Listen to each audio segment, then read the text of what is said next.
The Book of Exodus, Chapter 1. These are the names of the sons of Israel who went to Egypt with Jacob, each with his family: Reuben, Simeon, Levi, and Judah, Issachar, Zebulun, and Benjamin, Dan and Naphtali, Gad and Asher. The descendants of Jacob numbered 70 in all. Joseph was already in Egypt.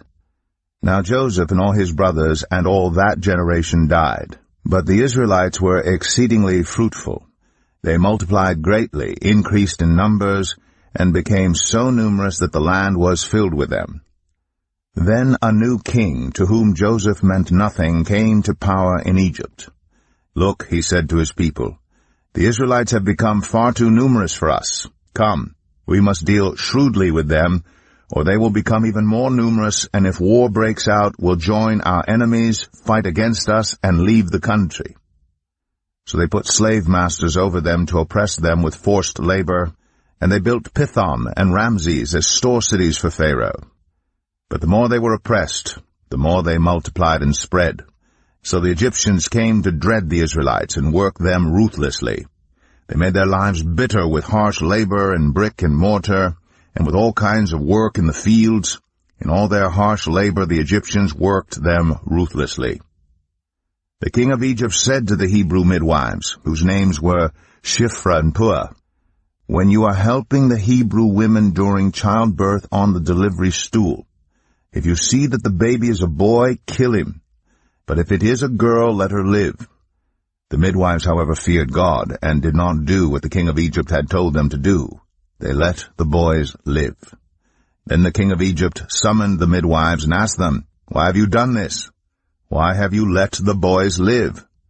The midwives answered Pharaoh, "Hebrew women are not like Egyptian women. They are vigorous and give birth before the midwives arrive." So God was kind to the midwives, and the people increased and became even more numerous. And because the midwives feared God, he gave them families of their own. Then Pharaoh gave this order to all his people: "Every Hebrew boy that is born you must throw into the Nile, but let every girl live." Exodus 2. Now a man of the tribe of Levi married a Levite woman, and she became pregnant and gave birth to a son. When she saw that he was a fine child, she hid him for 3 months. But when she could hide him no longer, she got a papyrus basket for him and coated it with tar and pitch. Then she placed the child in it and put it among the reeds along the bank of the Nile. His sister stood at a distance to see what would happen to him. Then Pharaoh's daughter went down to the Nile to bathe, and her attendants were walking along the river bank. She saw the basket among the reeds and sent her female slave to get it. She opened it and saw the baby. He was crying, and she felt sorry for him. "This is one of the Hebrew babies," she said. Then his sister asked Pharaoh's daughter, "Shall I go and get one of the Hebrew women to nurse the baby for you?" "Yes, go," she answered. So the girl went and got the baby's mother. Pharaoh's daughter said to her, "Take this baby and nurse him for me, and I will pay you." So the woman took the baby and nursed him. When the child grew older, she took him to Pharaoh's daughter, and he became her son. She named him Moses, saying, "I drew him out of the water." One day after Moses had grown up, he went out to where his own people were and watched them at their hard labor. He saw an Egyptian beating a Hebrew, one of his own people.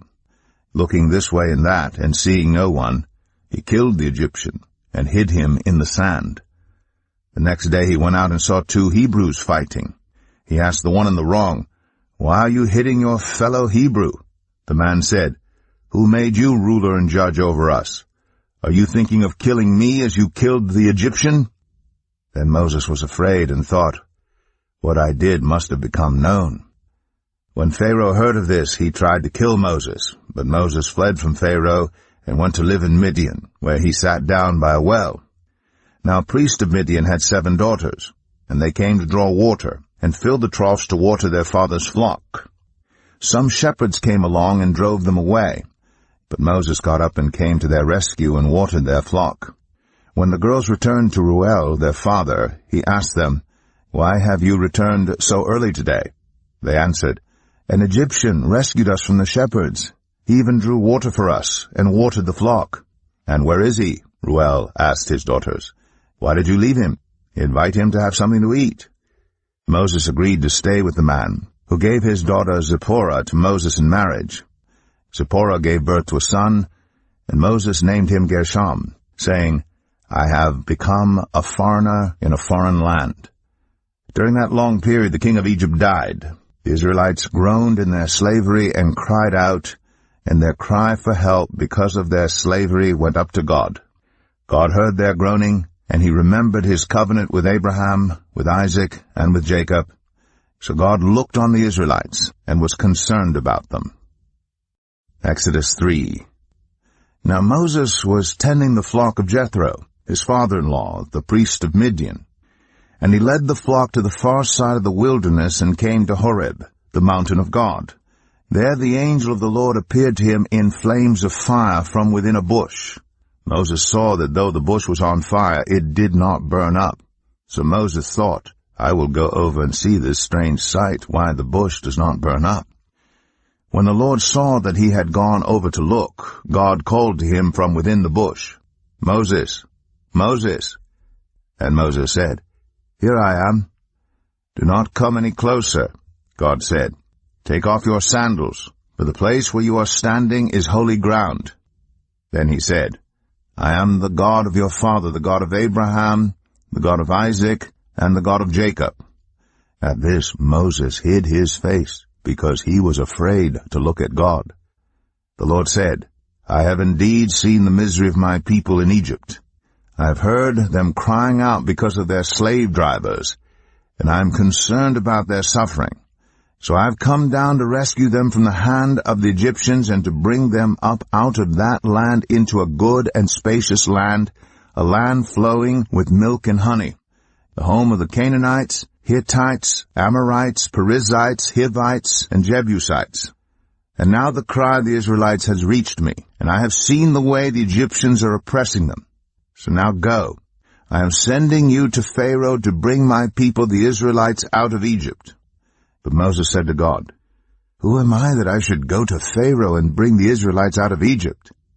And God said, "I will be with you, and this will be the sign to you that it is I who have sent you. When you have brought the people out of Egypt, you will worship God on this mountain." Moses said to God, "Suppose I go to the Israelites and say to them, 'The God of your fathers has sent me to you,' and they ask me, 'What is his name?' Then what shall I tell them?" God said to Moses, "I am who I am. This is what you are to say to the Israelites. I am has sent me to you." God also said to Moses, "Say to the Israelites, 'The Lord, the God of your fathers, the God of Abraham, the God of Isaac, and the God of Jacob, has sent me to you. This is my name forever, the name you shall call me, from generation to generation. Go, assemble the elders of Israel, and say to them, The Lord, the God of your fathers, the God of Abraham, Isaac, and Jacob, appeared to me and said, I have watched over you, and have seen what has been done to you in Egypt. And I have promised to bring you up out of your misery in Egypt into the land of the Canaanites, Hittites, Amorites, Perizzites, Hivites, and Jebusites, a land flowing with milk and honey. The elders of Israel will listen to you. Then you and the elders are to go to the king of Egypt and say to him, The Lord, the God of the Hebrews, has met with us. Let us take a 3-day journey into the wilderness to offer sacrifices to the Lord our God. But I know that the king of Egypt will not let you go unless a mighty hand compels him.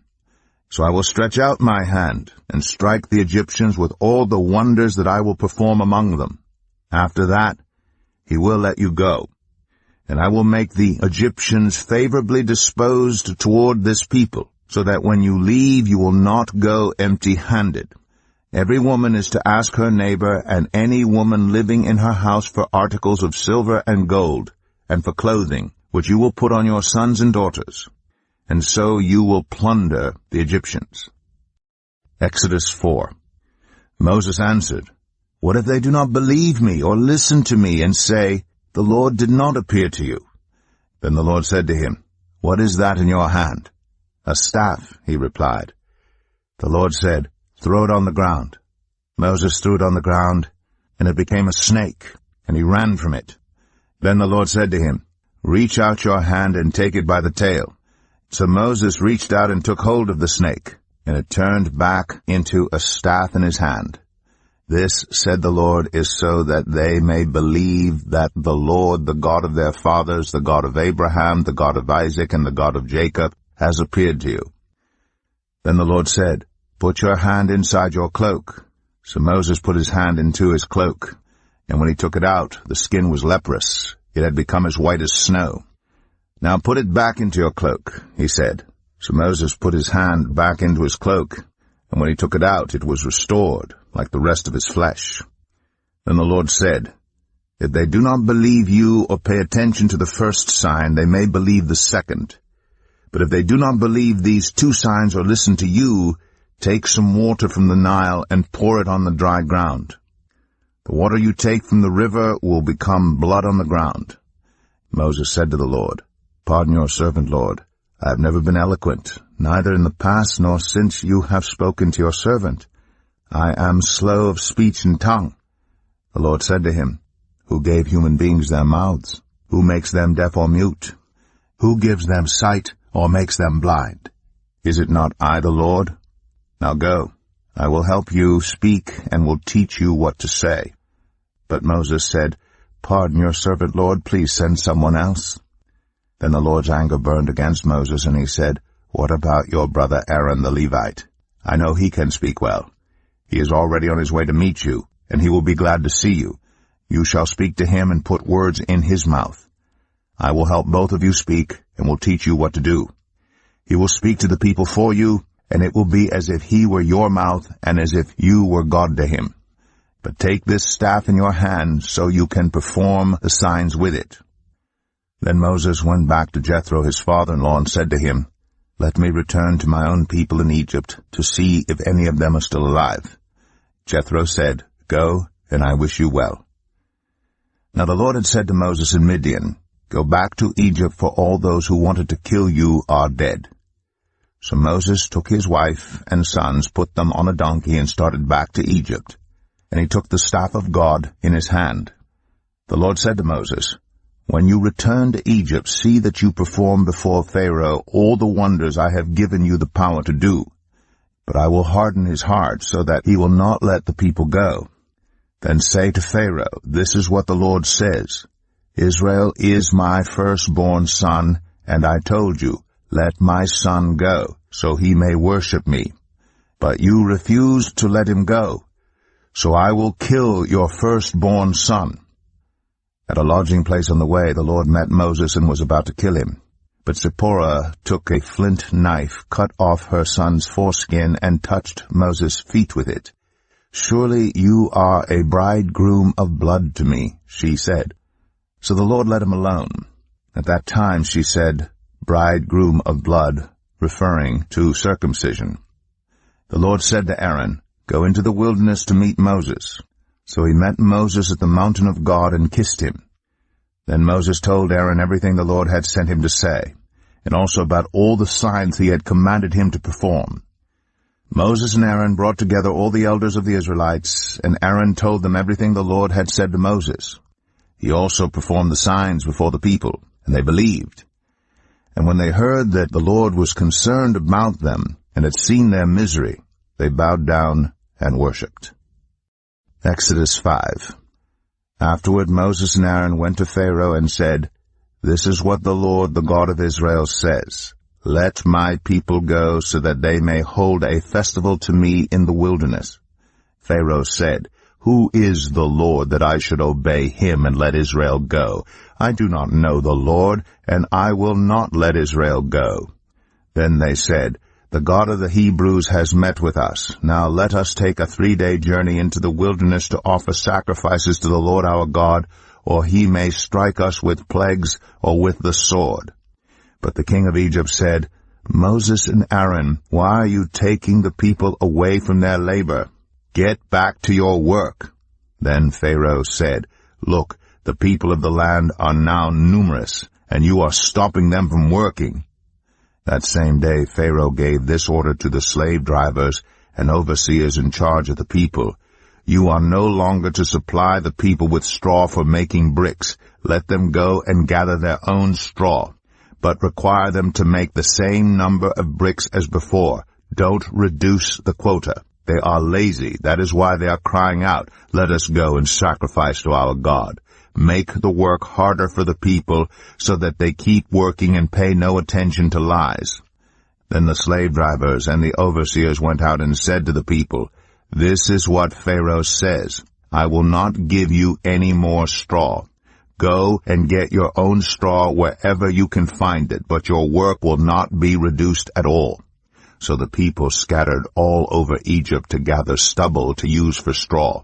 The slave drivers kept pressing them, saying, "Complete the work required of you for each day, just as when you had straw." And Pharaoh's slave drivers beat the Israelite overseers they had appointed, demanding, "Why haven't you met your quota of bricks yesterday or today as before?" Then the Israelite overseers went and appealed to Pharaoh, "Why have you treated your servants this way? Your servants are given no straw, yet we are told, 'Make bricks.'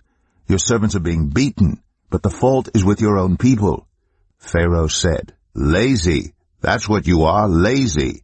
That is why you keep saying, 'Let us go and sacrifice to the Lord.' Now get to work. You will not be given any straw, yet you must produce your full quota of bricks." The Israelite overseers realized they were in trouble when they were told, "You are not to reduce the number of bricks required of you for each day." When they left Pharaoh, they found Moses and Aaron waiting to meet them, and they said, "May the Lord look on you and judge you. You have made us obnoxious to Pharaoh and his officials, and have put a sword in their hand to kill us." Moses returned to the Lord and said, "Why, Lord? Why have you brought trouble on this people? Is this why you sent me? Ever since I went to Pharaoh to speak in your name, he has brought trouble on this people, and you have not rescued your people at all." Exodus 6. Then the Lord said to Moses, "Now you will see what I will do to Pharaoh. Because of my mighty hand he will let them go. Because of my mighty hand he will drive them out of his country." God also said to Moses, "I am the Lord. I appeared to Abraham, to Isaac, and to Jacob as God Almighty. But by my name the Lord I did not make myself known to them. I also established my covenant with them to give them the land of Canaan, where they resided as foreigners. Moreover, I have heard the groaning of the Israelites, whom the Egyptians are enslaving, and I have remembered my covenant. Therefore say to the Israelites, I am the Lord, and I will bring you out from under the yoke of the Egyptians. I will free you from being slaves to them, and I will redeem you with an outstretched arm and with mighty acts of judgment. I will take you as my own people, and I will be your God. Then you will know that I am the Lord your God, who brought you out from under the yoke of the Egyptians, and I will bring you to the land I swore with uplifted hand to give to Abraham, to Isaac, and to Jacob. I will give it to you as a possession. I am the Lord." Moses reported this to the Israelites, but they did not listen to him because of their discouragement and harsh labor. Then the Lord said to Moses, "Go tell Pharaoh, king of Egypt, to let the Israelites go out of his country." But Moses said to the Lord, "If the Israelites will not listen to me, why would Pharaoh listen to me, since I speak with faltering lips?" Now the Lord spoke to Moses and Aaron about the Israelites and Pharaoh, king of Egypt, and he commanded them to bring the Israelites out of Egypt. These were the heads of their families. The sons of Reuben, the firstborn of Israel, were Hanok and Palu, Hezron and Carmi. These were the clans of Reuben. The sons of Simeon were Jemuel, Jamin, Ohad, Jachin, Zohar, and Shaul, the son of a Canaanite woman. These were the clans of Simeon. These were the names of the sons of Levi according to their records: Gershon, Kohath, and Merari. Levi lived 137 years. The sons of Gershon by clans were Libni and Shimei. The sons of Kohath were Amram, Izhar, Hebron, and Uzziel. Kohath lived 133 years. The sons of Merari were Mahli, and Mushi. These were the clans of Levi according to their records. Amram married his father's sister Jochebed, who bore him Aaron and Moses. Amram lived 137 years. The sons of Izhar were Korah, Nepheg, and Zikri. The sons of Uzziel were Mishael, Elzaphan, and Sithri. Aaron married Elisheba, daughter of Amminadab, and sister of Nahshon, and she bore him Nadab and Abihu, Eleazar, and Ithamar. The sons of Korah were Asir, Elkanah, and Abiasaph. These were the Korahite clans. Eleazar, son of Aaron, married one of the daughters of Putiel, and she bore him Phinehas. These were the heads of the Levite families, clan by clan. It was this Aaron and Moses to whom the Lord said, "Bring the Israelites out of Egypt by their divisions." They were the ones who spoke to Pharaoh, king of Egypt, about bringing the Israelites out of Egypt, this same Moses and Aaron. Now when the Lord spoke to Moses in Egypt, he said to him, "I am the Lord. Tell Pharaoh, king of Egypt, everything I tell you." But Moses said to the Lord, "Since I speak with faltering lips, why would Pharaoh listen to me?" Exodus 7. Then the Lord said to Moses, "See, I have made you like God to Pharaoh, and your brother Aaron will be your prophet. You are to say everything I command you, and your brother Aaron is to tell Pharaoh to let the Israelites go out of his country. But I will harden Pharaoh's heart, and though I multiply my signs and wonders in Egypt, he will not listen to you. Then I will lay my hand on Egypt, and with mighty acts of judgment I will bring out my divisions, my people, the Israelites. And the Egyptians will know that I am the Lord when I stretch out my hand against Egypt and bring the Israelites out of it." Moses and Aaron did just as the Lord commanded them. Moses was 80 years old, and Aaron 83 when they spoke to Pharaoh. The Lord said to Moses and Aaron, "When Pharaoh says to you, 'Perform a miracle,' then say to Aaron, 'Take your staff and throw it down before Pharaoh, and it will become a snake.'" So Moses and Aaron went to Pharaoh and did just as the Lord commanded. Aaron threw his staff down in front of Pharaoh and his officials, and it became a snake. Pharaoh then summoned wise men and sorcerers, and the Egyptian magicians also did the same things by their secret arts. Each one threw down his staff, and it became a snake. But Aaron's staff swallowed up their staffs. Yet Pharaoh's heart became hard, and he would not listen to them, just as the Lord had said. Then the Lord said to Moses, "Pharaoh's heart is unyielding. He refuses to let the people go. Go to Pharaoh in the morning as he goes out to the river. Confront him on the bank of the Nile, and take in your hand the staff that was changed into a snake. Then say to him, 'The Lord, the God of the Hebrews, has sent me to say to you, let my people go, so that they may worship me in the wilderness. But until now you have not listened. This is what the Lord says. By this you will know that I am the Lord. With the staff that is in my hand I will strike the water of the Nile, and it will be changed into blood. The fish in the Nile will die, and the river will stink. The Egyptians will not be able to drink its water." The Lord said to Moses, "Tell Aaron, take your staff and stretch out your hand over the waters of Egypt, over the streams and canals, over the ponds and all the reservoirs, and they will turn to blood. Blood will be everywhere in Egypt, even in vessels of wood and stone." Moses and Aaron did just as the Lord had commanded. He raised his staff in the presence of Pharaoh and his officials and struck the water of the Nile, and all the water was changed into blood. The fish in the Nile died, and the river smelled so bad that the Egyptians could not drink its water. Blood was everywhere in Egypt. But the Egyptian magicians did the same things by their secret arts, and Pharaoh's heart became hard. He would not listen to Moses and Aaron, just as the Lord had said. Instead he turned and went into his palace, and did not take even this to heart. And all the Egyptians dug along the Nile to get drinking water, because they could not drink the water of the river. 7 days passed after the Lord struck the Nile. Exodus 8. Then the Lord said to Moses, "Go to Pharaoh and say to him, 'This is what the Lord says, Let my people go, so that they may worship me. If you refuse to let them go, I will send a plague of frogs on your whole country.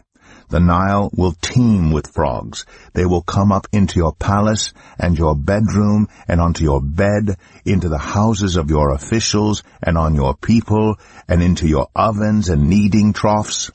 The frogs will come up on you and your people and all your officials." Then the Lord said to Moses, "Tell Aaron, stretch out your hand with your staff over the streams and canals and ponds, and make frogs come up on the land of Egypt." So Aaron stretched out his hand over the waters of Egypt, and the frogs came up and covered the land. But the magicians did the same things by their secret arts. They also made frogs come up on the land of Egypt. Pharaoh summoned Moses and Aaron and said, "Pray to the Lord to take the frogs away from me and my people, and I will let your people go to offer sacrifices to the Lord." Moses said to Pharaoh, "I leave to you the honor of setting the time for me to pray for you and your officials and your people, that you and your houses may be rid of the frogs, except for those that remain in the Nile." "Tomorrow," Pharaoh said. Moses replied, "It will be as you say, so that you may know there is no one like the Lord our God. The frogs will leave you and your houses, your officials and your people. They will remain only in the Nile." After Moses and Aaron left Pharaoh, Moses cried out to the Lord about the frogs he had brought on Pharaoh. And the Lord did what Moses asked. The frogs died in the houses, in the courtyards, and in the fields. They were piled into heaps, and the land reeked of them. But when Pharaoh saw that there was relief, he hardened his heart, and would not listen to Moses and Aaron, just as the Lord had said. Then the Lord said to Moses, "Tell Aaron, stretch out your staff and strike the dust of the ground. And throughout the land of Egypt the dust will become gnats." They did this, and when Aaron stretched out his hand with the staff and struck the dust of the ground, gnats came on people and animals. All the dust throughout the land of Egypt became gnats. But when the magicians tried to produce gnats by their secret arts, they could not. Since the gnats were on people and animals everywhere, the magicians said to Pharaoh, "This is the finger of God." But Pharaoh's heart was hard, and he would not listen, just as the Lord had said. Then the Lord said to Moses, "Get up early in the morning and confront Pharaoh as he goes to the river, and say to him, 'This is what the Lord says, Let my people go, so that they may worship me.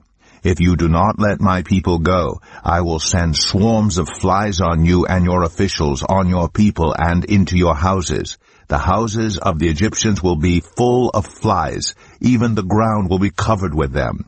But on that day I will deal differently with the land of Goshen, where my people live. No swarms of flies will be there, so that you will know that I, the Lord, am in this land. I will make a distinction between my people and your people. This sign will occur tomorrow." And the Lord did this. Dense swarms of flies poured into Pharaoh's palace and into the houses of his officials. Throughout Egypt the land was ruined by the flies. Then Pharaoh summoned Moses and Aaron and said, "Go, sacrifice to your God here in the land." But Moses said, "That would not be right. The sacrifices we offer the Lord our God would be detestable to the Egyptians. And if we offer sacrifices that are detestable in their eyes, will they not stone us? We must take a 3-day journey into the wilderness to offer sacrifices to the Lord our God as he commands us." Pharaoh said, "I will let you go to offer sacrifices to the Lord your God in the wilderness, but you must not go very far. Now, pray for me." Moses answered, "As soon as I leave you, I will pray to the Lord, and tomorrow the flies will leave Pharaoh and his officials and his people. Only let Pharaoh be sure that he does not act deceitfully again by not letting the people go to offer sacrifices to the Lord." Then Moses left Pharaoh and prayed to the Lord, and the Lord did what Moses asked. The flies left Pharaoh and his officials and his people. Not a fly remained. But this time also Pharaoh hardened his heart and would not let the people go. Exodus 9. Then the Lord said to Moses, Go to Pharaoh and say to him, This is what the Lord, the God of the Hebrews, says, Let my people go, so that they may worship me. If you refuse to let them go and continue to hold them back, the hand of the Lord will bring a terrible plague on your livestock in the field, on your horses, donkeys, and camels, and on your cattle, sheep, and goats. But the Lord will make a distinction between the livestock of Israel and that of Egypt, so that no animal belonging to the Israelites will die. The Lord set a time and said, Tomorrow the Lord will do this in the land. And the next day the Lord did it. All the livestock of the Egyptians died, but not one animal belonging to the Israelites died. Pharaoh investigated and found that not even one of the animals of the Israelites had died. Yet his heart was unyielding, and he would not let the people go. Then the Lord said to Moses and Aaron, Take handfuls of soot from a furnace, and have Moses toss it into the air in the presence of Pharaoh. It will become fine dust over the whole land of Egypt, and festering boils will break out on people and animals throughout the land. So they took soot from a furnace and stood before Pharaoh. Moses tossed it into the air, and festering boils broke out on people and animals. The magicians could not stand before Moses because of the boils that were on them and on all the Egyptians. But the Lord hardened Pharaoh's heart, and he would not listen to Moses and Aaron, just as the Lord had said to Moses. Then the Lord said to Moses, Get up early in the morning, confront Pharaoh, and say to him, This is what the Lord, the God of the Hebrews, says. Let my people go, so that they may worship me. Or this time I will send the full force of my plagues against you and against your officials and your people, so you may know that there is no one like me in all the earth. For by now I could have stretched out my hand and struck you and your people with a plague that would have wiped you off the earth. But I have raised you up for this very purpose, that I might show you my power, and that my name might be proclaimed in all the earth. You still set yourself against my people, and will not let them go. Therefore, at this time tomorrow I will send the worst hailstorm that has ever fallen on Egypt from the day it was founded till now.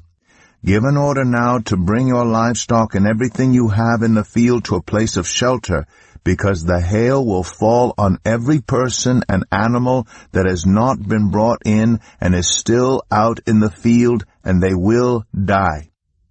Those officials of Pharaoh who feared the word of the Lord hurried to bring their slaves and their livestock inside, but those who ignored the word of the Lord left their slaves and livestock in the field.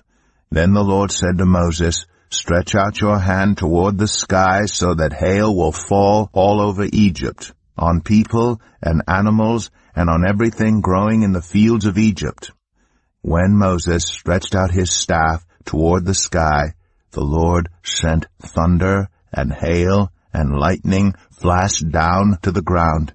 So the Lord rained hail on the land of Egypt. Hail fell and lightning flashed back and forth. It was the worst storm in all the land of Egypt since it had become a nation. Throughout Egypt, hail struck everything in the fields, both people and animals. It beat down everything growing in the fields and stripped every tree. The only place it did not hail was the land of Goshen, where the Israelites were. Then Pharaoh summoned Moses and Aaron. This time I have sinned, he said to them. The Lord is in the right, and I and my people are in the wrong. Pray to the Lord, for we have had enough thunder and hail. I will let you go. You don't have to stay any longer. Moses replied, When I have gone out of the city, I will spread out my hands in prayer to the Lord. The thunder will stop, and there will be no more hail, so you may know that the earth is the Lord's. But I know that you and your officials still do not fear the Lord God. The flax and barley were destroyed. since the barley had headed and the flax was in bloom. The wheat and spelt, however, were not destroyed because they ripen later. Then Moses left Pharaoh and went out of the city. He spread out his hands toward the Lord. The thunder and hail stopped, and the rain no longer poured down on the land. When Pharaoh saw that the rain and hail and thunder had stopped, he sinned again. He and his officials hardened their hearts. So Pharaoh's heart was hard, and he would not let the Israelites go, just as the Lord had said through Moses. Exodus 10. Then the Lord said to Moses, "Go to Pharaoh, for I have hardened his heart, and the hearts of his officials, so that I may perform these signs of mine among them, that you may tell your children and grandchildren how I dealt harshly with the Egyptians, and how I performed my signs among them, and that you may know that I am the Lord." So Moses and Aaron went to Pharaoh and said to him, "This is what the Lord, the God of the Hebrews, says. How long will you refuse to humble yourself before me? Let my people go, so that they may worship me. If you refuse to let them go, I will bring locusts into your country tomorrow. They will cover the face of the ground so that it cannot be seen. They will devour what little you have left after the hail, including every tree that is growing in your fields. They will fill your houses and those of all your officials and all the Egyptians, something neither your parents nor your ancestors have ever seen from the day they settled in this land till now." Then Moses turned and left Pharaoh. Pharaoh's officials said to him, "How long will this man be a snare to us? Let the people go so that they may worship the Lord their God.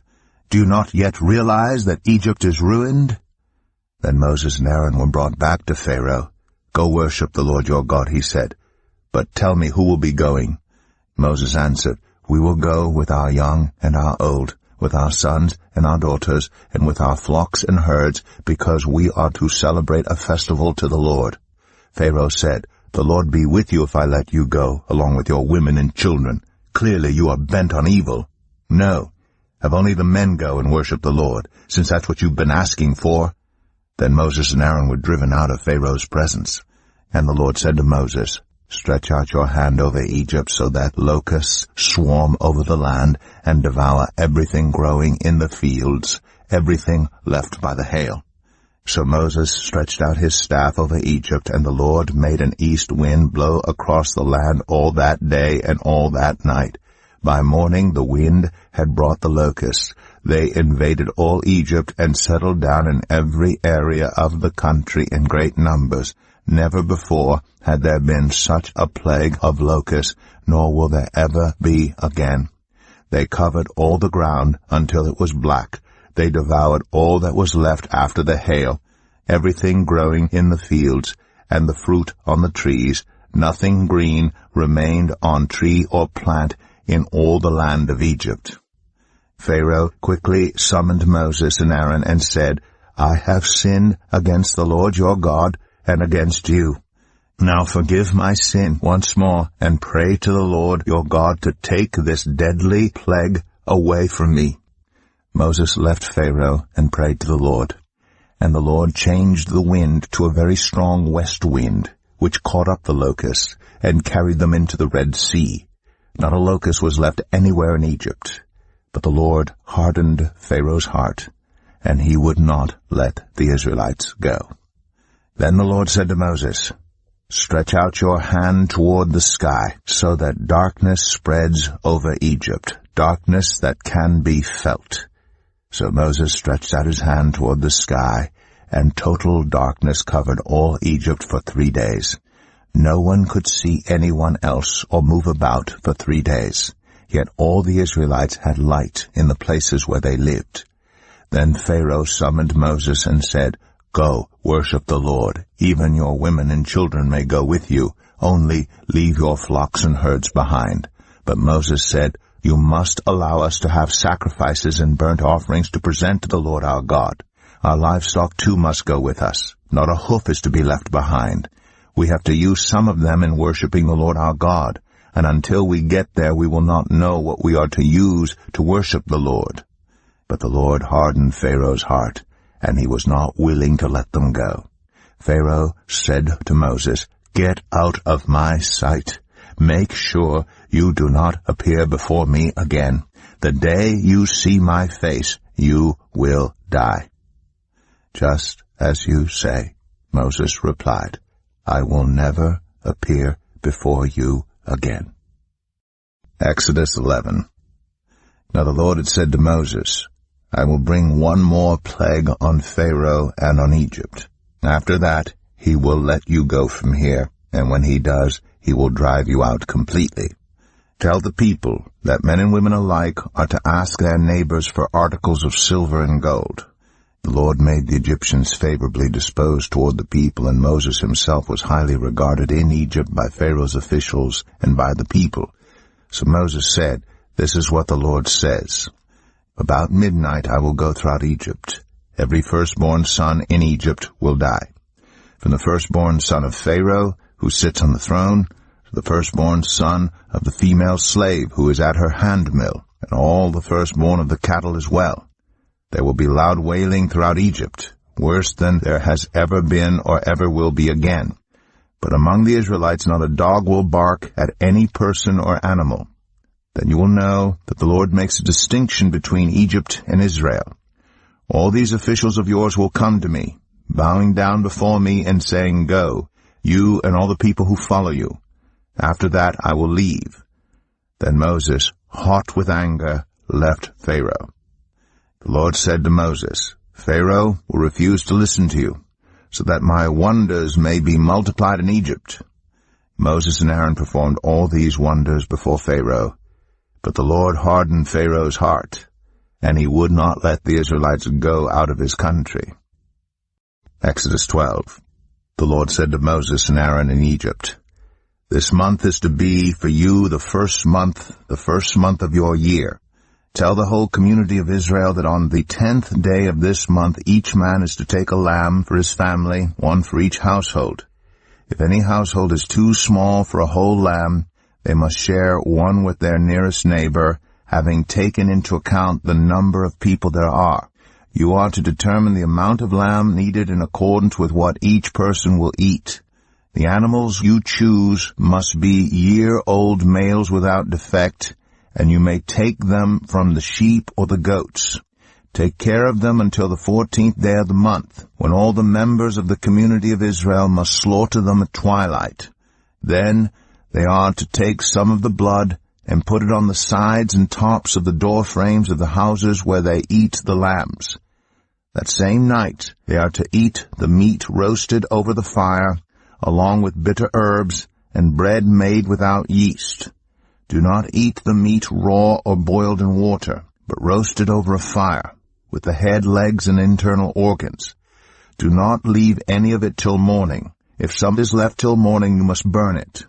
This is how you are to eat it: with your cloak tucked into your belt, your sandals on your feet, and your staff in your hand. Eat it in haste. It is the Lord's Passover. On that same night I will pass through Egypt and strike down every firstborn of both people and animals.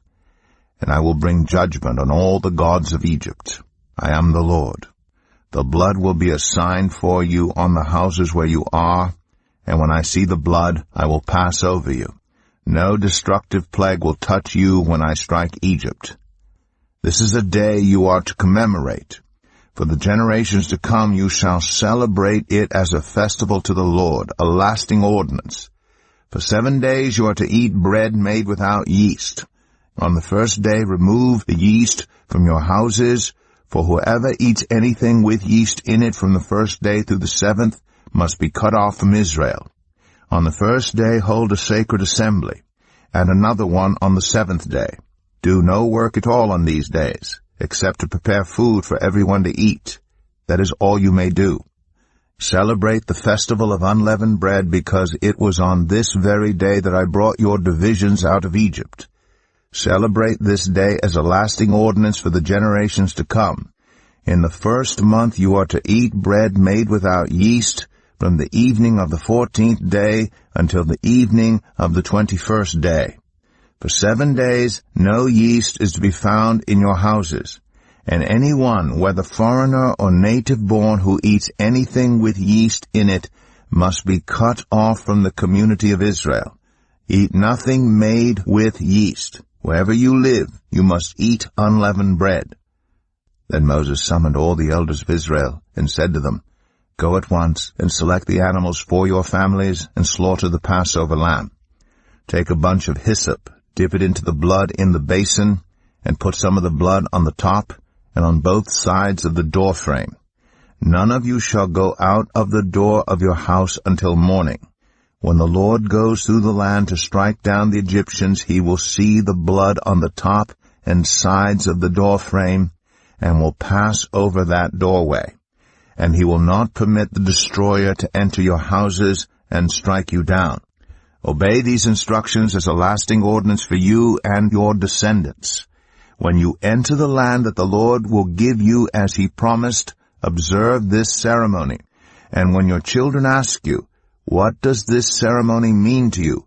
then tell them, 'It is the Passover, sacrifice to the Lord, who passed over the houses of the Israelites in Egypt and spared our homes when he struck down the Egyptians.'" Then the people bowed down and worshipped. The Israelites did just what the Lord commanded Moses and Aaron. At midnight, the Lord struck down all the firstborn in Egypt, from the firstborn of Pharaoh who sat on the throne to the firstborn of the prisoner who was in the dungeon, and the firstborn of all the livestock as well. Pharaoh and all his officials and all the Egyptians got up during the night, and there was loud wailing in Egypt, for there was not a house without someone dead. During the night Pharaoh summoned Moses and Aaron and said, "Up, leave my people, you and the Israelites. Go, worship the Lord as you have requested. Take your flocks and herds, as you have said, and go, and also bless me." The Egyptians urged the people to hurry and leave the country, for otherwise, they said, "We will all die."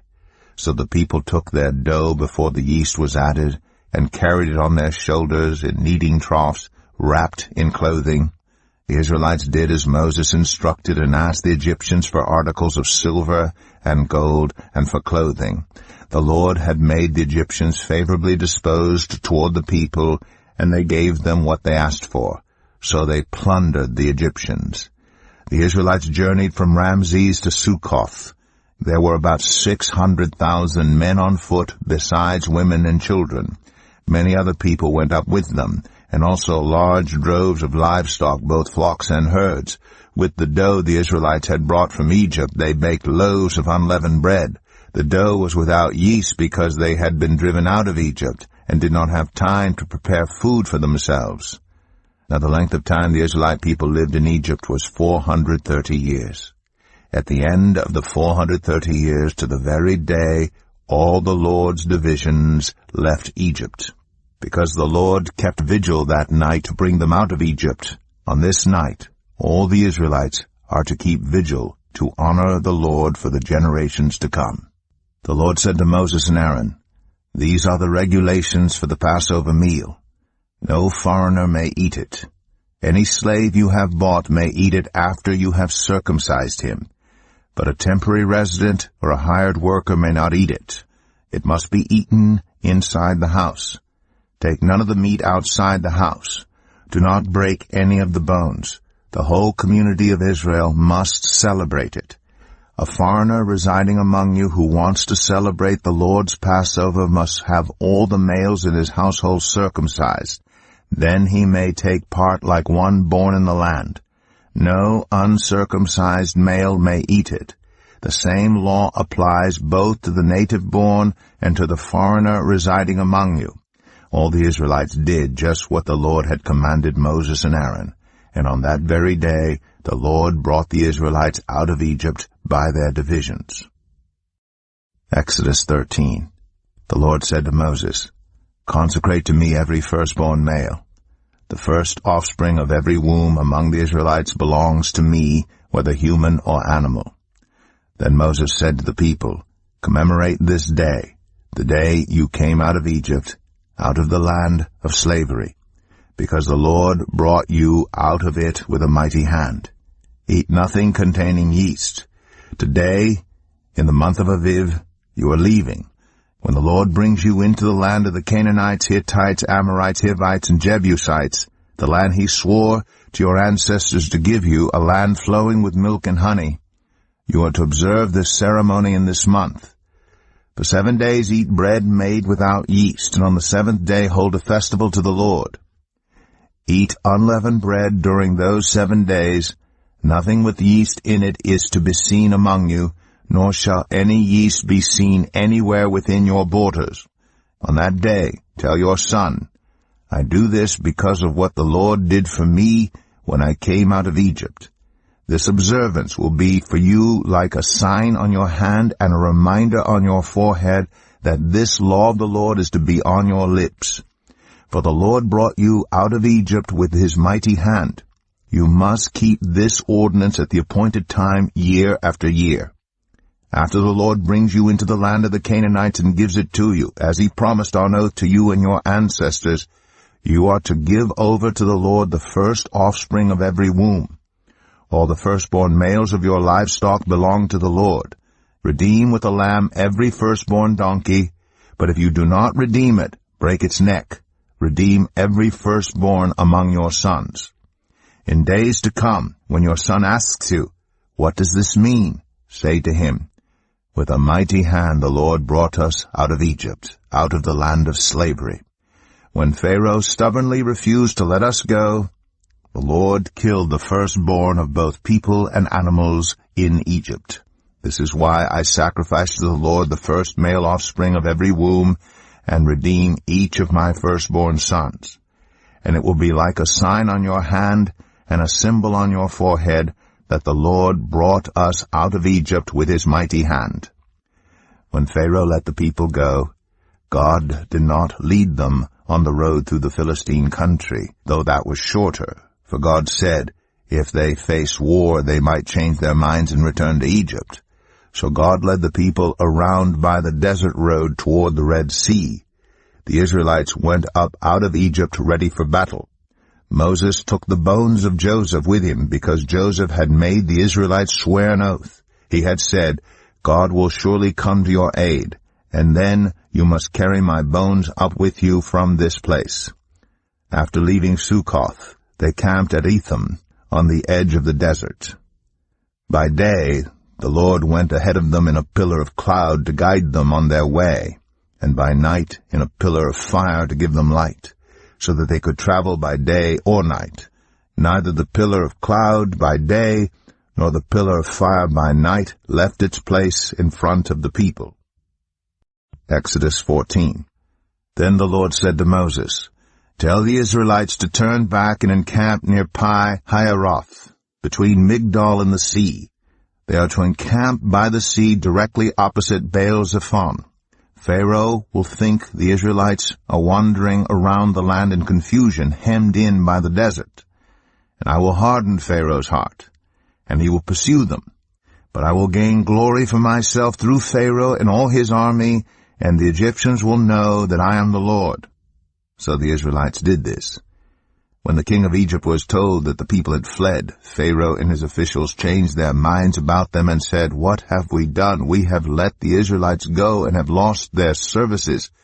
So he had his chariot made ready and took his army with him. He took 600 of the best chariots, along with all the other chariots of Egypt, with officers over all of them. The Lord hardened the heart of Pharaoh, king of Egypt, so that he pursued the Israelites who were marching out boldly. The Egyptians, all Pharaoh's horses and chariots, horsemen and troops, pursued the Israelites and overtook them as they camped by the sea near Pi Hahiroth, opposite Baal-zephon. As Pharaoh approached, the Israelites looked up, and there were the Egyptians marching after them. They were terrified and cried out to the Lord. They said to Moses, was it because there were no graves in Egypt that you brought us to the desert to die? What have you done to us by bringing us out of Egypt? Didn't we say to you in Egypt, leave us alone, let us serve the Egyptians? It would have been better for us to serve the Egyptians than to die in the desert. Moses answered the people, "Do not be afraid. Stand firm, and you will see the deliverance the Lord will bring you today. The Egyptians you see today, you will never see again. The Lord will fight for you. You need only to be still." Then the Lord said to Moses, "Why are you crying out to me? Tell the Israelites to move on. Raise your staff and stretch out your hand over the sea to divide the water, so that the Israelites can go through the sea on dry ground. I will harden the hearts of the Egyptians so that they will go in after them, and I will gain glory through Pharaoh and all his army, through his chariots and his horsemen. The Egyptians will know that I am the Lord when I gain glory through Pharaoh, his chariots, and his horsemen." Then the angel of God, who had been traveling in front of Israel's army, withdrew and went behind them. The pillar of cloud also moved from in front and stood behind them, coming between the armies of Egypt and Israel. Throughout the night the cloud brought darkness to the one side and light to the other side, so neither went near the other all night long. Then Moses stretched out his hand over the sea, and all that night the Lord drove the sea back with a strong east wind, and turned it into dry land. The waters were divided, and the Israelites went through the sea on dry ground, with a wall of water on their right and on their left. The Egyptians pursued them, and all Pharaoh's horses and chariots and horsemen followed them into the sea. During the last watch of the night the Lord looked down from the pillar of fire and cloud at the Egyptian army and threw it into confusion. He jammed the wheels of their chariots so that they had difficulty driving.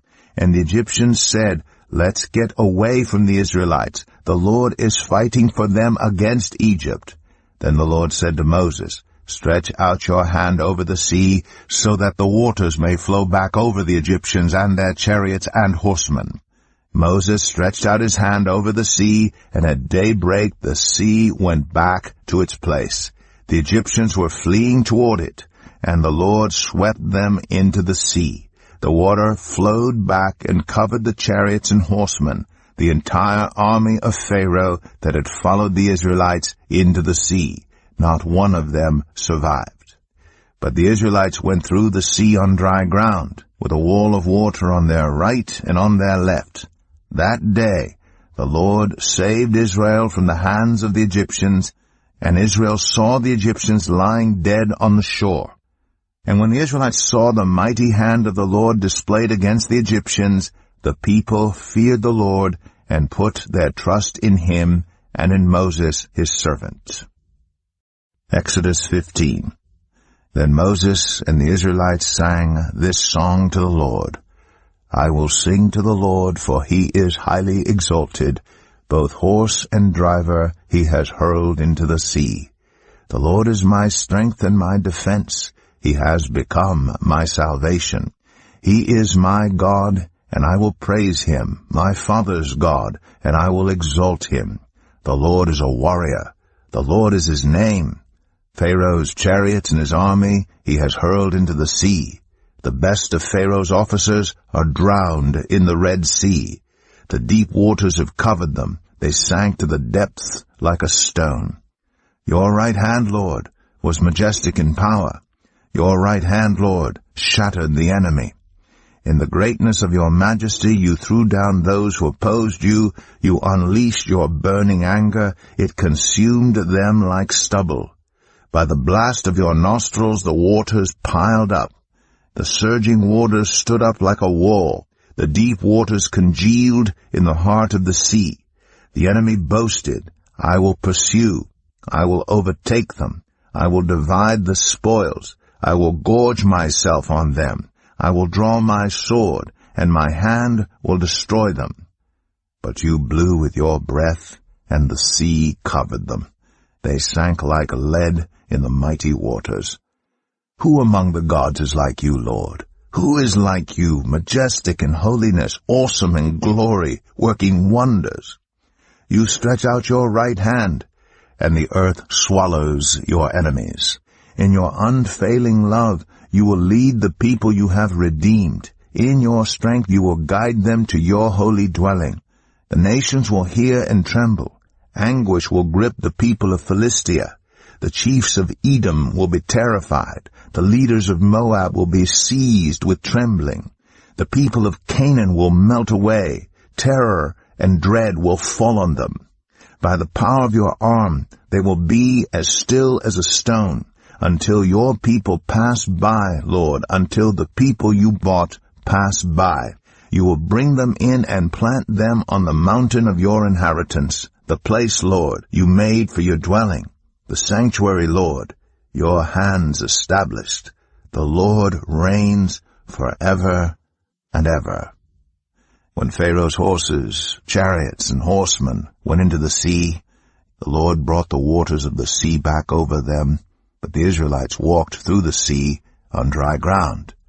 Then Miriam, the prophet, Aaron's sister, took a timbrel in her hand, and all the women followed her with timbrels and dancing. Miriam sang to them, "Sing to the Lord, for he is highly exalted. Both horse and driver he has hurled into the sea." Then Moses led Israel from the Red Sea, and they went into the desert of Shur. For 3 days they traveled in the desert without finding water. When they came to Marah, they could not drink its water because it was bitter. That is why the place is called Marah. So the people grumbled against Moses, saying, "What are we to drink?" Then Moses cried out to the Lord, and the Lord showed him a piece of wood. He threw it into the water, and the water became fit to drink. There the Lord issued a ruling and instruction for them, and put them to the test. He said, "If you listen carefully to the Lord your God, and do what is right in his eyes, if you pay attention to his commands, and keep all his decrees, I will not bring on you any of the diseases I brought on the Egyptians, for I am the Lord who heals you." Then they came to Elim, where there were 12 springs and 70 palm trees, and they camped there near the water. Exodus 16. The whole Israelite community set out from Elim and came to the desert of Sin, which is between Elim and Sinai, on the 15th day of the 2nd month after they had come out of Egypt. In the desert the whole community grumbled against Moses and Aaron. The Israelites said to them, "If only we had died by the Lord's hand in Egypt. There we sat around pots of meat and ate all the food we wanted. But you have brought us out into this desert to starve this entire assembly to death." Then the Lord said to Moses, "I will rain down bread from heaven for you. The people are to go out each day and gather enough for that day. In this way I will test them and see whether they will follow my instructions. On the 6th day they are to prepare what they bring in, and that is to be twice as much as they gather on the other days." So Moses and Aaron said to all the Israelites, "In the evening you will know that it was the Lord who brought you out of Egypt. And in the morning you will see the glory of the Lord, because he has heard your grumbling against him. Who are we, that you should grumble against us?" Moses also said, "You will know that it was the Lord when he gives you meat to eat in the evening, and all the bread you want in the morning, because he has heard your grumbling against him. Who are we? You are not grumbling against us, but against the Lord." Then Moses told Aaron, "Say to the entire Israelite community, 'Come before the Lord, for he has heard your grumbling.'" While Aaron was speaking to the whole Israelite community, they looked toward the desert, and there was the glory of the Lord appearing in the cloud. The Lord said to Moses, "I've heard the grumbling of the Israelites. Tell them, at twilight you will eat meat, and in the morning you will be filled with bread. Then you will know that I am the Lord your God." That evening quail came and covered the camp, and in the morning there was a layer of dew around the camp. When the dew was gone, thin flakes like frost on the ground appeared on the desert floor. When the Israelites saw it, they said to each other, "What is it?" For they did not know what it was. Moses said to them, "It is the bread the Lord has given you to eat. This is what the Lord has commanded. Everyone is to gather as much as they need. Take an omer for each person you have in your tent." The Israelites did as they were told. Some gathered much, some little. And when they measured it by the omer, the one who gathered much did not have too much, and the one who gathered little did not have too little. Everyone had gathered just as much as they needed. Then Moses said to them, "No one is to keep any of it until morning." However, some of them paid no attention to Moses. They kept part of it until morning, but it was full of maggots and began to smell. So Moses was angry with them. Each morning everyone gathered as much as they needed, and when the sun grew hot it melted away. On the 6th day they gathered twice as much, 2 omers for each person, and the leaders of the community came and reported this to Moses. He said to them, "This is what the Lord commanded. Tomorrow is to be a day of Sabbath rest, a holy Sabbath to the Lord. So bake what you want to bake and boil what you want to boil. Save whatever is left and keep it until morning." So they saved it until morning, as Moses commanded, and it did not stink or get maggots in it. "Eat it today," Moses said, "because today is a Sabbath to the Lord. You will not find any of it on the ground today. 6 days you are to gather it, but on the 7th day, the Sabbath, there will not be any." Nevertheless, some of the people went out on the 7th day to gather it, but they found none. Then the Lord said to Moses, "How long will you refuse to keep my commands and my instructions? Bear in mind that the Lord has given you the Sabbath. That is why on the 6th day he gives you bread for 2 days. Everyone is to stay where they are on the 7th day. No one is to go out." So the people rested on the 7th day. The people of Israel called the bread manna. It was white like coriander seed and tasted like wafers made with honey. Moses said, "This is what the Lord has commanded. Take an omer of manna and keep it for the generations to come, so they can see the bread I gave you to eat in the wilderness when I brought you out of Egypt." So Moses said to Aaron, "Take a jar and put an omer of manna in it. Then place it before the Lord to be kept for the generations to come." As the Lord commanded Moses, Aaron put the manna with the tablets of the covenant law, so that it might be preserved. The Israelites ate manna 40 years until they came to a land that was settled. They ate manna until they reached the border of Canaan. An omer is 1/10 of an ephah. Exodus 17. The whole Israelite community set out from the desert of Sin, traveling from place to place as the Lord commanded. They camped at Rephidim, but there was no water for the people to drink. So they quarreled with Moses and said, "Give us water to drink." Moses replied, "Why do you quarrel with me? Why do you put the Lord to the test?" But the people were thirsty for water there, and they grumbled against Moses. They said, "Why did you bring us up out of Egypt to make us and our children and livestock die of thirst?" Then Moses cried out to the Lord, "What am I to do with these people? They are almost ready to stone me." The Lord answered Moses, "Go out in front of the people. Take with you some of the elders of Israel, and take in your hand the staff with which you struck the Nile, and go. I will stand there before you by the rock at Horeb. Strike the rock, and water will come out of it for the people to drink." So Moses did this in the sight of the elders of Israel. And he called the place Massah and Meribah, because the Israelites quarreled, and because they tested the Lord, saying, "Is the Lord among us or not?" The Amalekites came and attacked the Israelites at Rephidim. Moses said to Joshua, "Choose some of our men and go out to fight the Amalekites. Tomorrow I will stand on top of the hill with the staff of God in my hands." So Joshua fought the Amalekites as Moses had ordered, and Moses, Aaron, and Hur went to the top of the hill. As long as Moses held up his hands, the Israelites were winning. But whenever he lowered his hands, the Amalekites were winning. When Moses' hands grew tired, they took a stone and put it under him, and he sat on it. Aaron and Hur held his hands up, one on one side, one on the other, so that his hands remained steady till sunset. So Joshua overcame the Amalekite army with the sword. Then the Lord said to Moses, "Write this on a scroll as something to be remembered, and make sure that Joshua hears it, because I will completely blot out the name of Amalek from under heaven." Moses built an altar and called it, "The Lord is my banner." He said, "Because hands were lifted up against the throne of the Lord will be at war against the Amalekites from generation to generation." Exodus 18. Now Jethro, the priest of Midian and father-in-law of Moses, heard of everything God had done for Moses and for his people Israel, and how the Lord had brought Israel out of Egypt. After Moses had sent away his wife Zipporah, his father-in-law Jethro received her and her 2 sons. One son was named Gershom, for Moses said, I have become a foreigner in a foreign land, and the other was named Eleazar, for he said, My father's God was my helper. He saved me from the sword of Pharaoh. Jethro, Moses' father-in-law, together with Moses' sons and wife, came to him in the wilderness where he was camped near the mountain of God.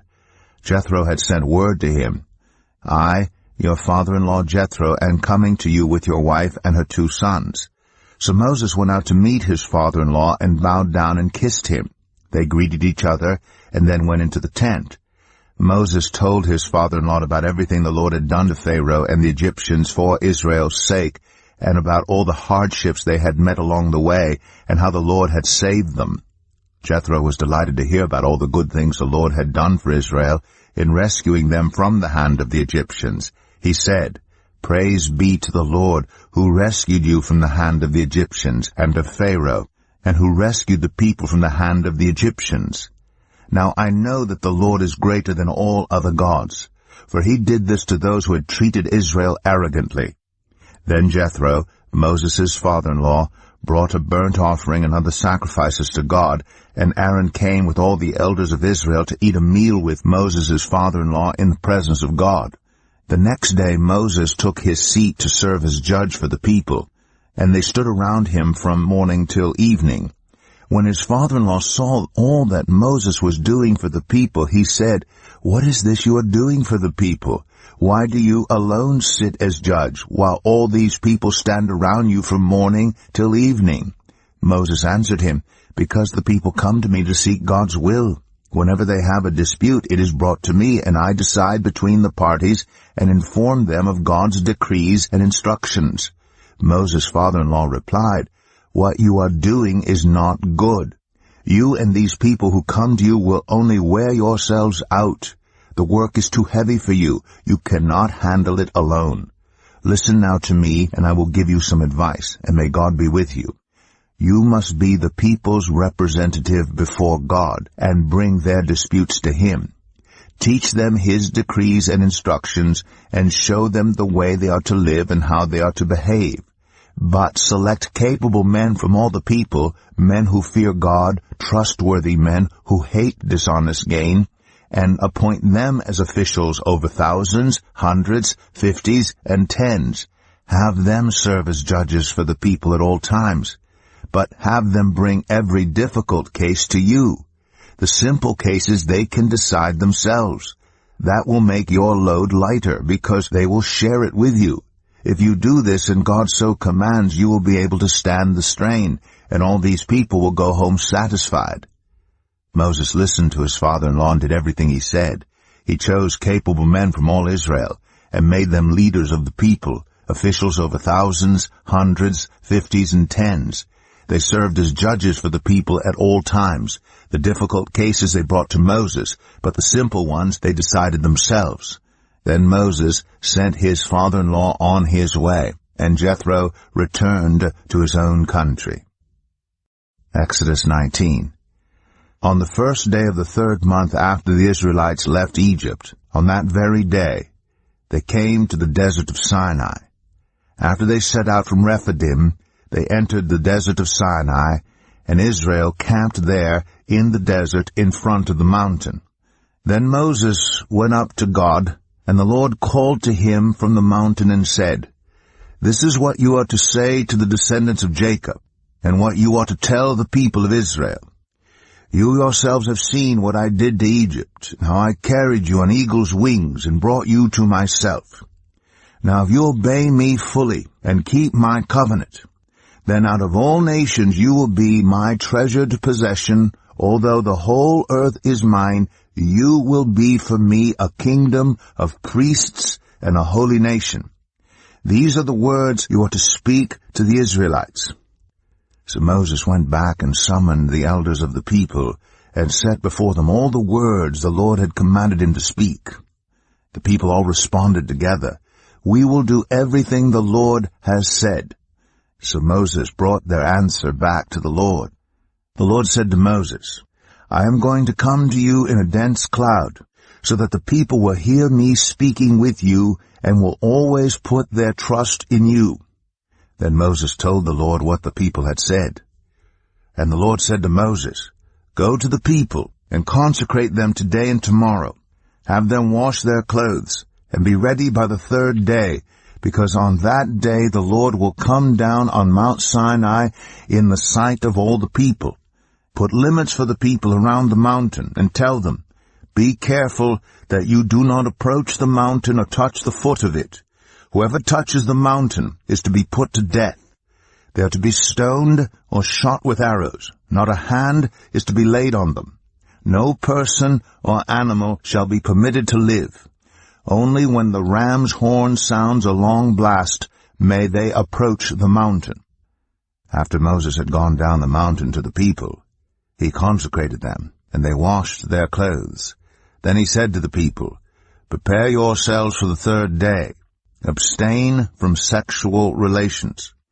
On the morning of the third day there was thunder and lightning, with a thick cloud over the mountain, and a very loud trumpet blast. Everyone in the camp trembled. Then Moses led the people out of the camp to meet with God. And they stood at the foot of the mountain. Mount Sinai was covered with smoke, because the Lord descended on it in fire. The smoke billowed up from it like smoke from a furnace, and the whole mountain trembled violently. As the sound of the trumpet grew louder and louder, Moses spoke, and the voice of God answered him. The Lord descended to the top of Mount Sinai and called Moses to the top of the mountain. So Moses went up, and the Lord said to him, Go down and warn the people so they do not force their way through to see the Lord, and many of them perish. Even the priests who approach the Lord must consecrate themselves, or the Lord will break out against them. Moses said to the Lord, The people cannot come up Mount Sinai because you yourself warned us. Put limits around the mountain and set it apart as holy. The Lord replied, Go down and bring Aaron up with you. But the priests and the people must not force their way through to come up to the Lord, or he will break out against them. So Moses went down to the people and told them. Exodus 20. And God spoke all these words. I am the Lord your God, who brought you out of Egypt, out of the land of slavery. You shall have no other gods before me. You shall not make for yourself an image in the form of anything in heaven above, or on the earth beneath, or in the waters below.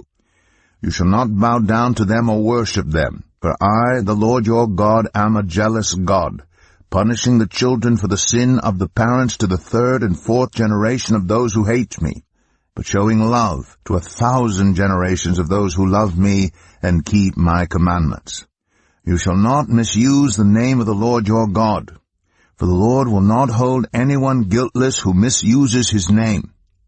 Remember the Sabbath day by keeping it holy. 6 days you shall labor and do all your work. But the seventh day is a Sabbath to the Lord your God. On it you shall not do any work, neither you, nor your son or daughter, nor your male or female servant, nor your animals, nor any foreigner residing in your towns. For in 6 days the Lord made the heavens and the earth, the sea, and all that is in them, but he rested on the seventh day. Therefore the Lord blessed the Sabbath day and made it holy. Honor your father and your mother, so that you may live long in the land the Lord your God is giving you. You shall not murder. You shall not commit adultery. You shall not steal. You shall not give false testimony against your neighbor. You shall not covet your neighbor's house. You shall not covet your neighbor's wife, or his male or female servant, his ox or donkey, or anything that belongs to your neighbor. When the people saw the thunder and lightning, and heard the trumpet, and saw the mountain in smoke, they trembled with fear. They stayed at a distance and said to Moses, "Speak to us yourself, and we will listen, but do not have God speak to us, or we will die." Moses said to the people, "Do not be afraid. God has come to test you, so that the fear of God will be with you to keep you from sinning." The people remained at a distance, while Moses approached the thick darkness where God was. Then the Lord said to Moses, "Tell the Israelites this, you have seen for yourselves that I have spoken to you from heaven. Do not make any gods to be alongside me. Do not make for yourselves gods of silver or gods of gold. Make an altar of earth for me, and sacrifice on it your burnt offerings and fellowship offerings, your sheep and goats and your cattle. Wherever I cause my name to be honored, I will come to you and bless you. If you make an altar of stones for me, do not build it with dressed stones, for you will defile it if you use a tool on it. And do not go up to my altar on steps, or your private parts may be exposed." Exodus 21. These are the laws you are to set before them. If you buy a Hebrew servant, he is to serve you for 6 years, but in the 7th year he shall go free, without paying anything. If he comes alone, he is to go free alone. But if he has a wife when he comes, she is to go with him.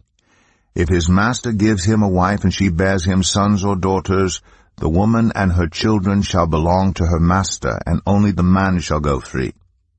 But if the servant declares, "I love my master and my wife and children, and do not want to go free," then his master must take him before the judges. He shall take him to the door or the doorpost, and pierce his ear with an awl. Then he will be his servant for life. If a man sells his daughter as a servant, she is not to go free as male servants do. If she does not please the master who has selected her for himself, he must let her be redeemed. He has no right to sell her to foreigners, because he has broken faith with her. If he selects her for his son, he must grant her the rights of a daughter. If he marries another woman, he must not deprive the first one of her food, clothing, and marital rights. If he does not provide her with these 3 things, she is to go free without any payment of money. Anyone who strikes a person with a fatal blow is to be put to death. However, if it is not done intentionally, but God lets it happen, they are to flee to a place I will designate. But if anyone schemes and kills someone deliberately, that person is to be taken from my altar and put to death. Anyone who attacks their father or mother is to be put to death.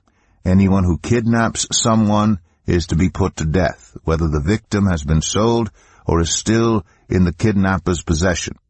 Anyone who curses their father or mother is to be put to death. If people quarrel, and one person hits another with a stone or with their fist, and the victim does not die but is confined to bed, the one who struck the blow will not be held liable if the other can get up and walk around outside with a staff. However, the guilty party must pay the injured person for any loss of time and see that the victim is completely healed. Anyone who beats their male or female slave with a rod must be punished if the slave dies as a direct result. But they are not to be punished if the slave recovers after a day or 2, since the slave is their property. If people are fighting and hit a pregnant woman, and she gives birth prematurely, but there is no serious injury, the offender must be fined whatever the woman's husband demands and the court allows. But if there is serious injury, you are to take life for life, eye for eye, tooth for tooth, hand for hand, foot for foot, burn for burn, wound for wound, bruise for bruise. An owner who hits a male or female slave in the eye and destroys it must let the slave go free to compensate for the eye. And an owner who knocks out the tooth of a male or female slave must let the slave go free to compensate for the tooth. If a bull gores a man or woman to death, the bull is to be stoned to death, and its meat must not be eaten. But the owner of the bull will not be held responsible. If, however, the bull has had the habit of goring, and the owner has been warned but has not kept it penned up, and it kills a man or woman, the bull is to be stoned. and its owner also is to be put to death. However, if payment is demanded, the owner may redeem his life by the payment of whatever is demanded.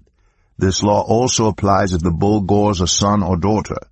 If the bull gores a male or female slave, the owner must pay 30 shekels of silver to the master of the slave, and the bull is to be stoned to death. If anyone uncovers a pit, or digs one, and fails to cover it, and an ox or a donkey falls into it, the one who opened the pit must pay the owner for the loss and take the dead animal in exchange.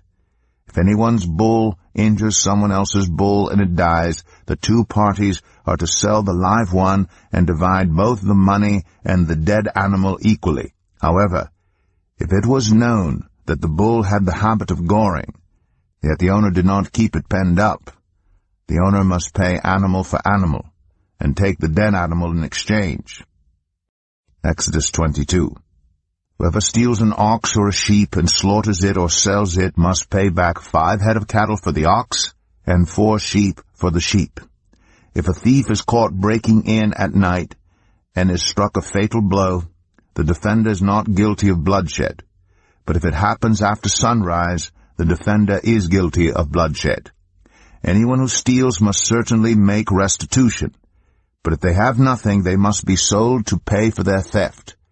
If the stolen animal is found alive in their possession, whether ox or donkey or sheep, they must pay back double. If anyone grazes their livestock in a field or vineyard and lets them stray and they graze in someone else's field, the offender must make restitution from the best of their own field or vineyard. If a fire breaks out and spreads into thorn bushes so that it burns shocks of grain or standing grain or the whole field, the one who started the fire must make restitution. If anyone gives a neighbor silver or goods for safekeeping, and they are stolen from the neighbor's house, the thief, if caught, must pay back double. But if the thief is not found, the owner of the house must appear before the judges, and they must determine whether the owner of the house has laid hands on the other person's property. In all cases of illegal possession of an ox, a donkey, a sheep, a garment, or any other lost property about which somebody says, "This is mine," both parties are to bring their cases before the judges. The one whom the judges declare guilty must pay back double to the other. If anyone gives a donkey, an ox, a sheep, or any other animal to their neighbor for safekeeping, and it dies or is injured or is taken away while no one is looking, the issue between them will be settled by the taking of an oath before the Lord that the neighbor did not lay hands on the other person's property. The owner is to accept this, and no restitution is required. But if the animal was stolen from the neighbor, restitution must be made to the owner. If it was torn to pieces by a wild animal, the neighbor shall bring in the remains as evidence and shall not be required to pay for the torn animal. If anyone borrows an animal from their neighbor, and it is injured or dies while the owner is not present, they must make restitution. But if the owner is with the animal, the borrower will not have to pay. If the animal was hired, the money paid for the hire covers the loss. If a man seduces a virgin who is not pledged to be married and sleeps with her, he must pay the bride price, and she shall be his wife. If her father absolutely refuses to give her to him, he must still pay the bride price for virgins. Do not allow a sorceress to live. Anyone who has sexual relations with an animal is to be put to death. Whoever sacrifices to any god other than the Lord must be destroyed. Do not mistreat or oppress a foreigner, for you were foreigners in Egypt. Do not take advantage of the widow or the fatherless. If you do, and they cry out to me, I will certainly hear their cry. My anger will be aroused, and I will kill you with the sword. Your wives will become widows, and your children fatherless. If you lend money to one of my people among you who is needy, do not treat it like a business deal. Charge no interest. If you take your neighbor's cloak as a pledge, return it by sunset, because that cloak is the only covering your neighbor has. What else can they sleep in? When they cry out to me, I will hear, for I am compassionate. Do not blaspheme God or curse the ruler of your people. Do not hold back offerings from your granaries or your vats. You must give me the firstborn of your sons. Do the same with your cattle and your sheep.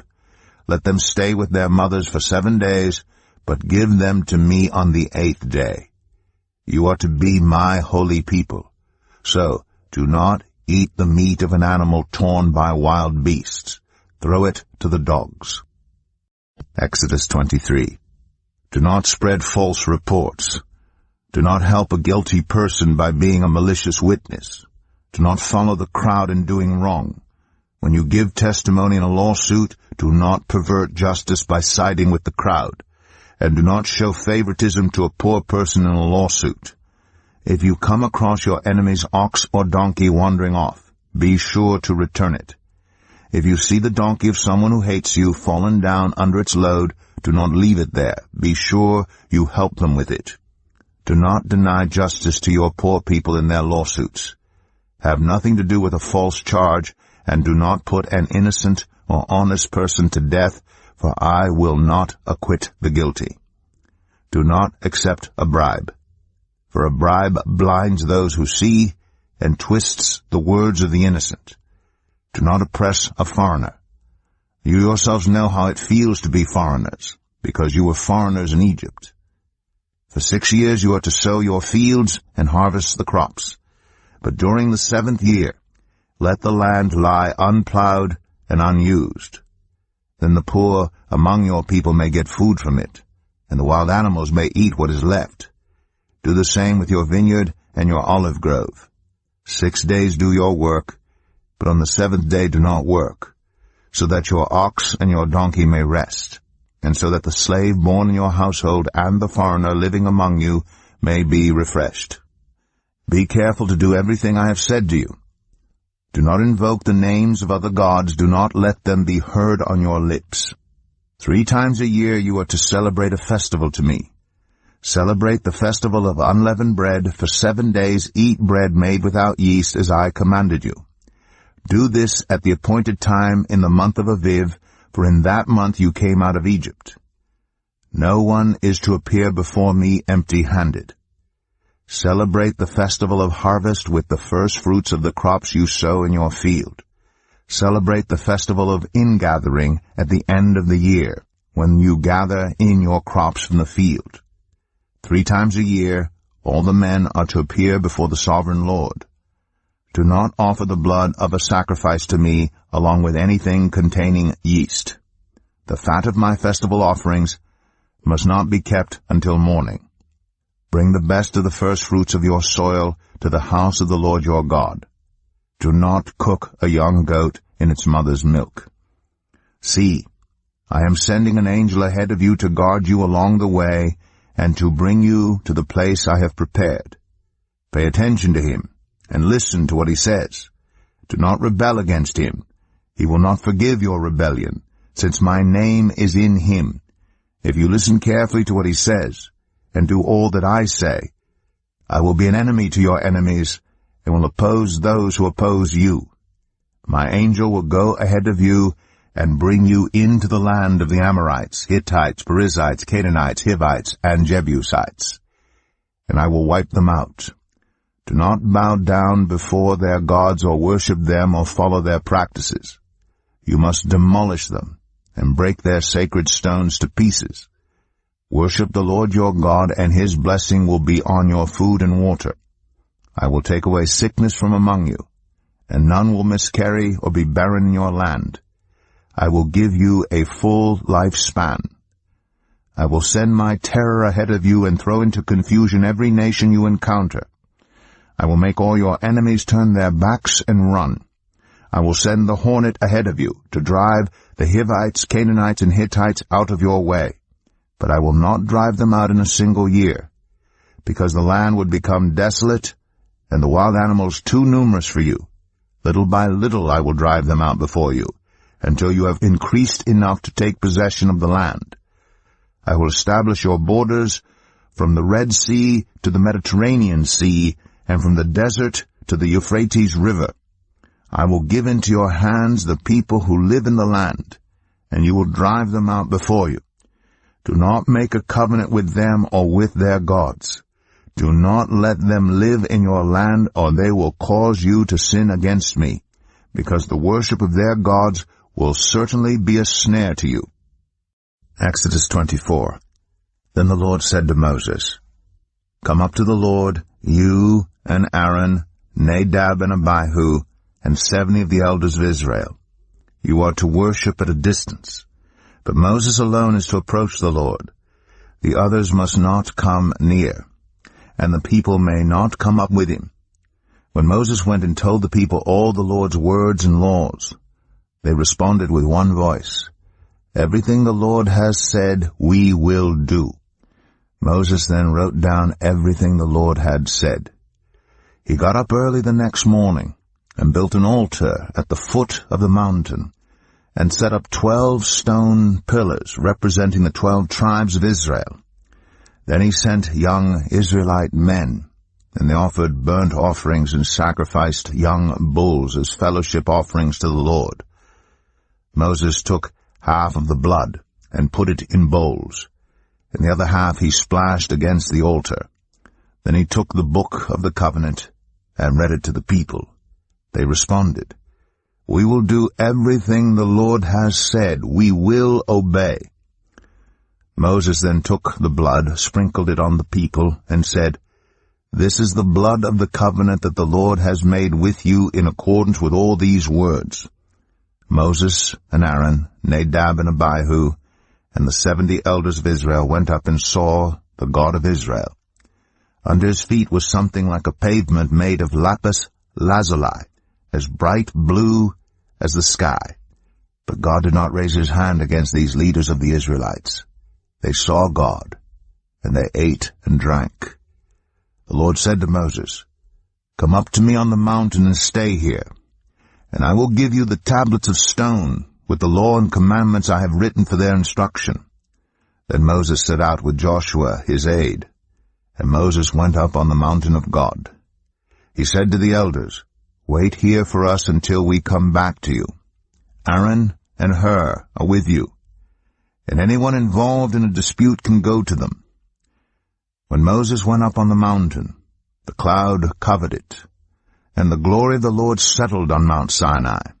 For 6 days the cloud covered the mountain, and on the 7th day the Lord called to Moses from within the cloud. To the Israelites the glory of the Lord looked like a consuming fire on top of the mountain. Then Moses entered the cloud as he went on up the mountain, and he stayed on the mountain 40 days and 40 nights. Exodus 25. The Lord said to Moses, Tell the Israelites to bring me an offering. You are to receive the offerings from me from everyone whose heart prompts them to give.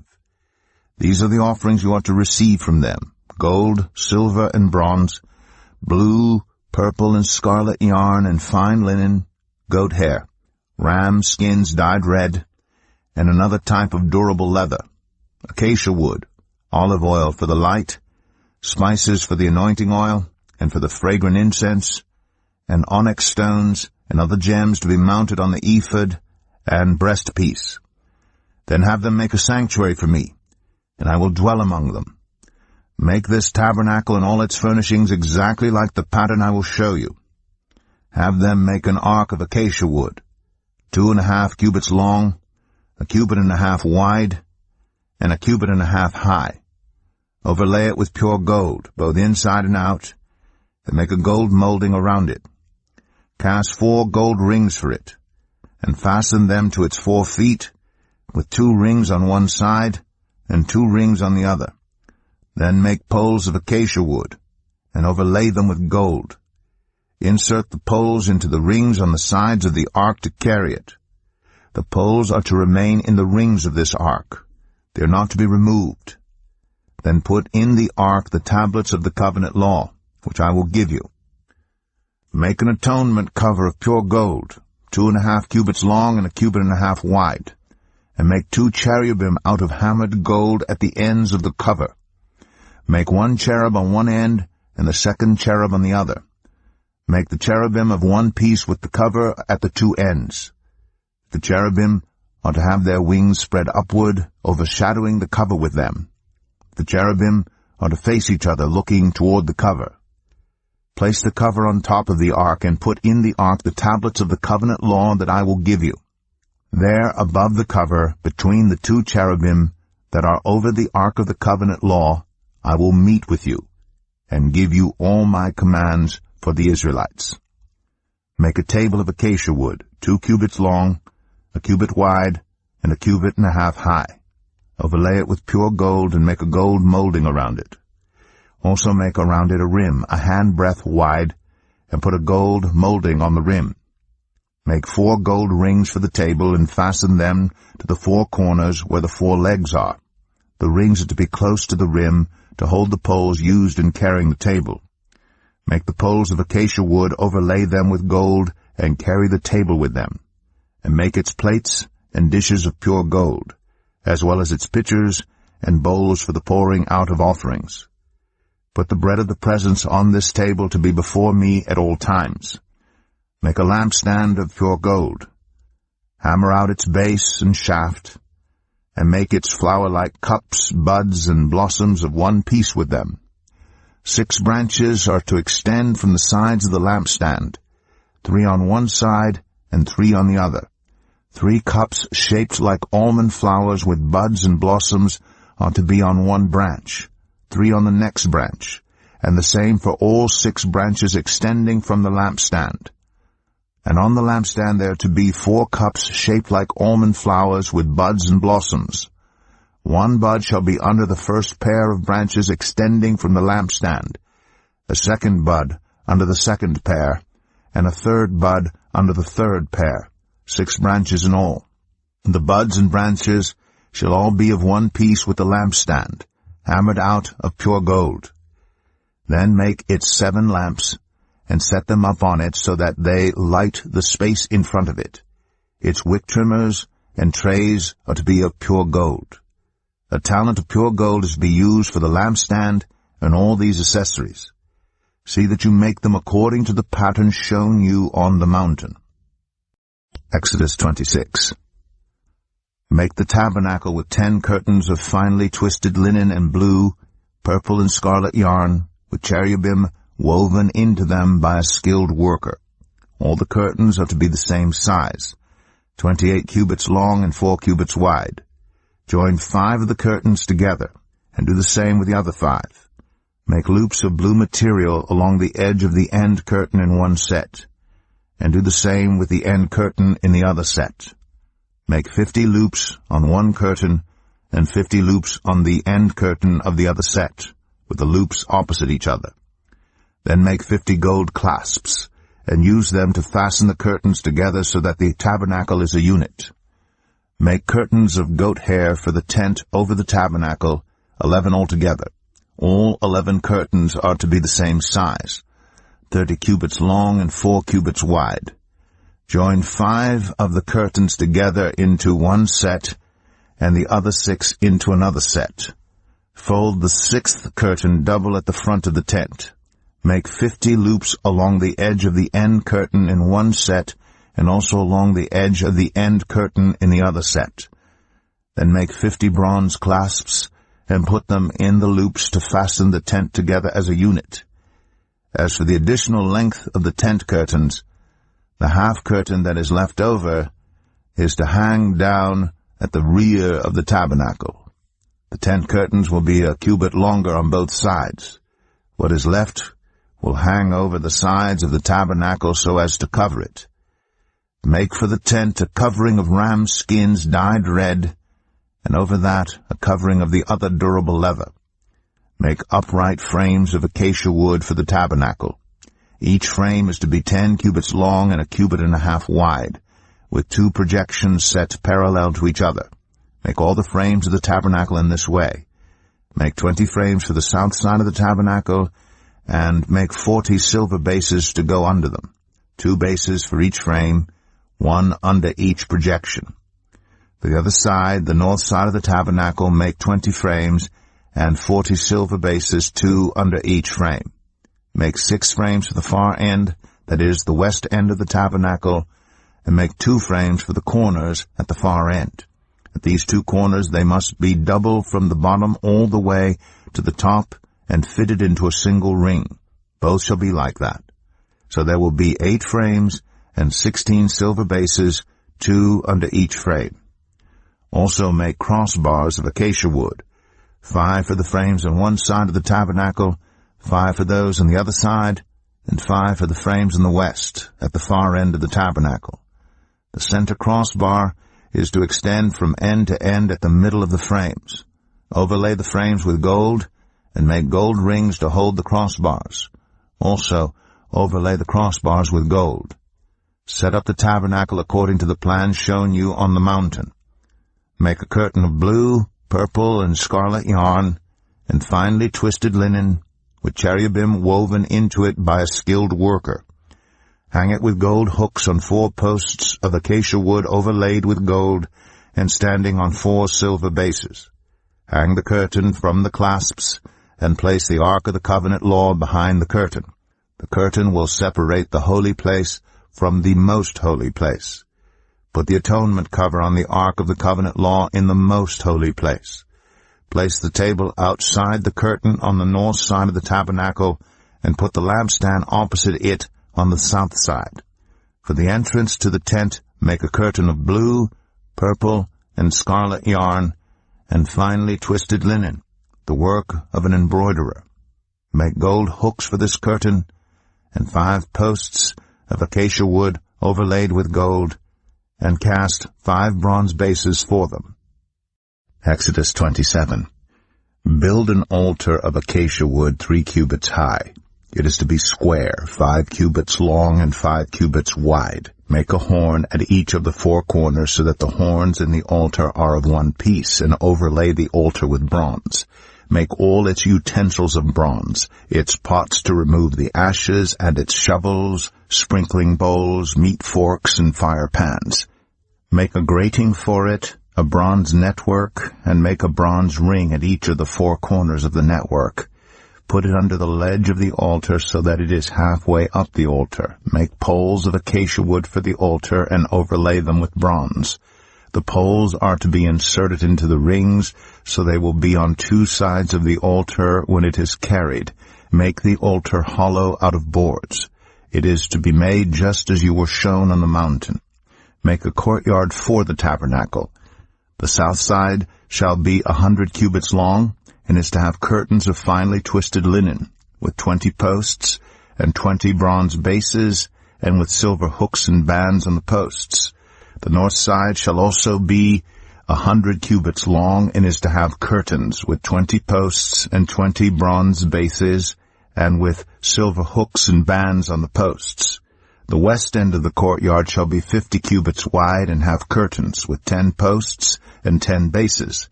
On the east end toward the sunrise, the courtyard shall also be 50 cubits wide. Curtains 15 cubits long are to be on one side of the entrance, with 3 posts and 3 bases, and curtains 15 cubits long are to be on the other side, with 3 posts and 3 bases. For the entrance to the courtyard, provide a curtain 20 cubits long of blue, purple, and scarlet yarn, and finely twisted linen, the work of an embroiderer, with 4 posts and 4 bases. All the posts around the courtyard are to have silver bands and hooks and bronze bases.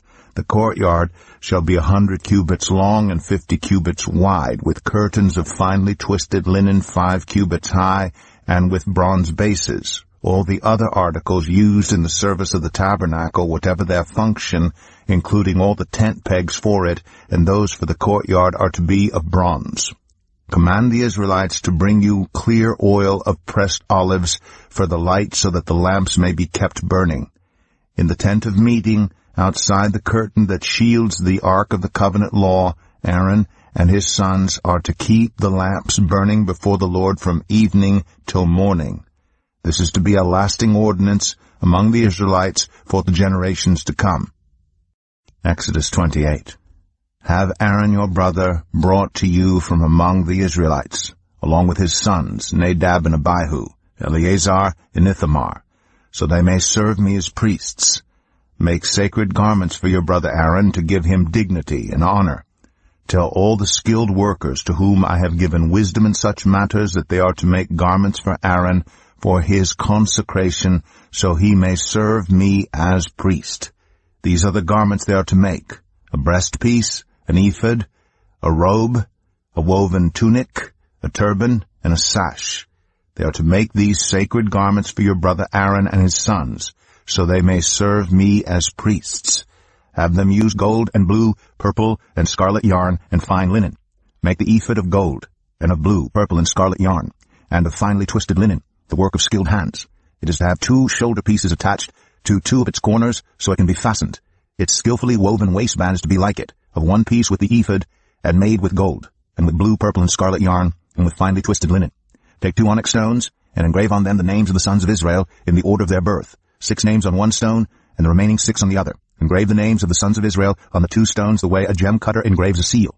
Then mount the stones in gold filigree settings, and fasten them on the shoulder pieces of the ephod as memorial stones for the sons of Israel. Aaron is to bear the names on his shoulders as a memorial before the Lord. Make gold filigree settings, and 2 braided chains of pure gold like a rope, and attach the chains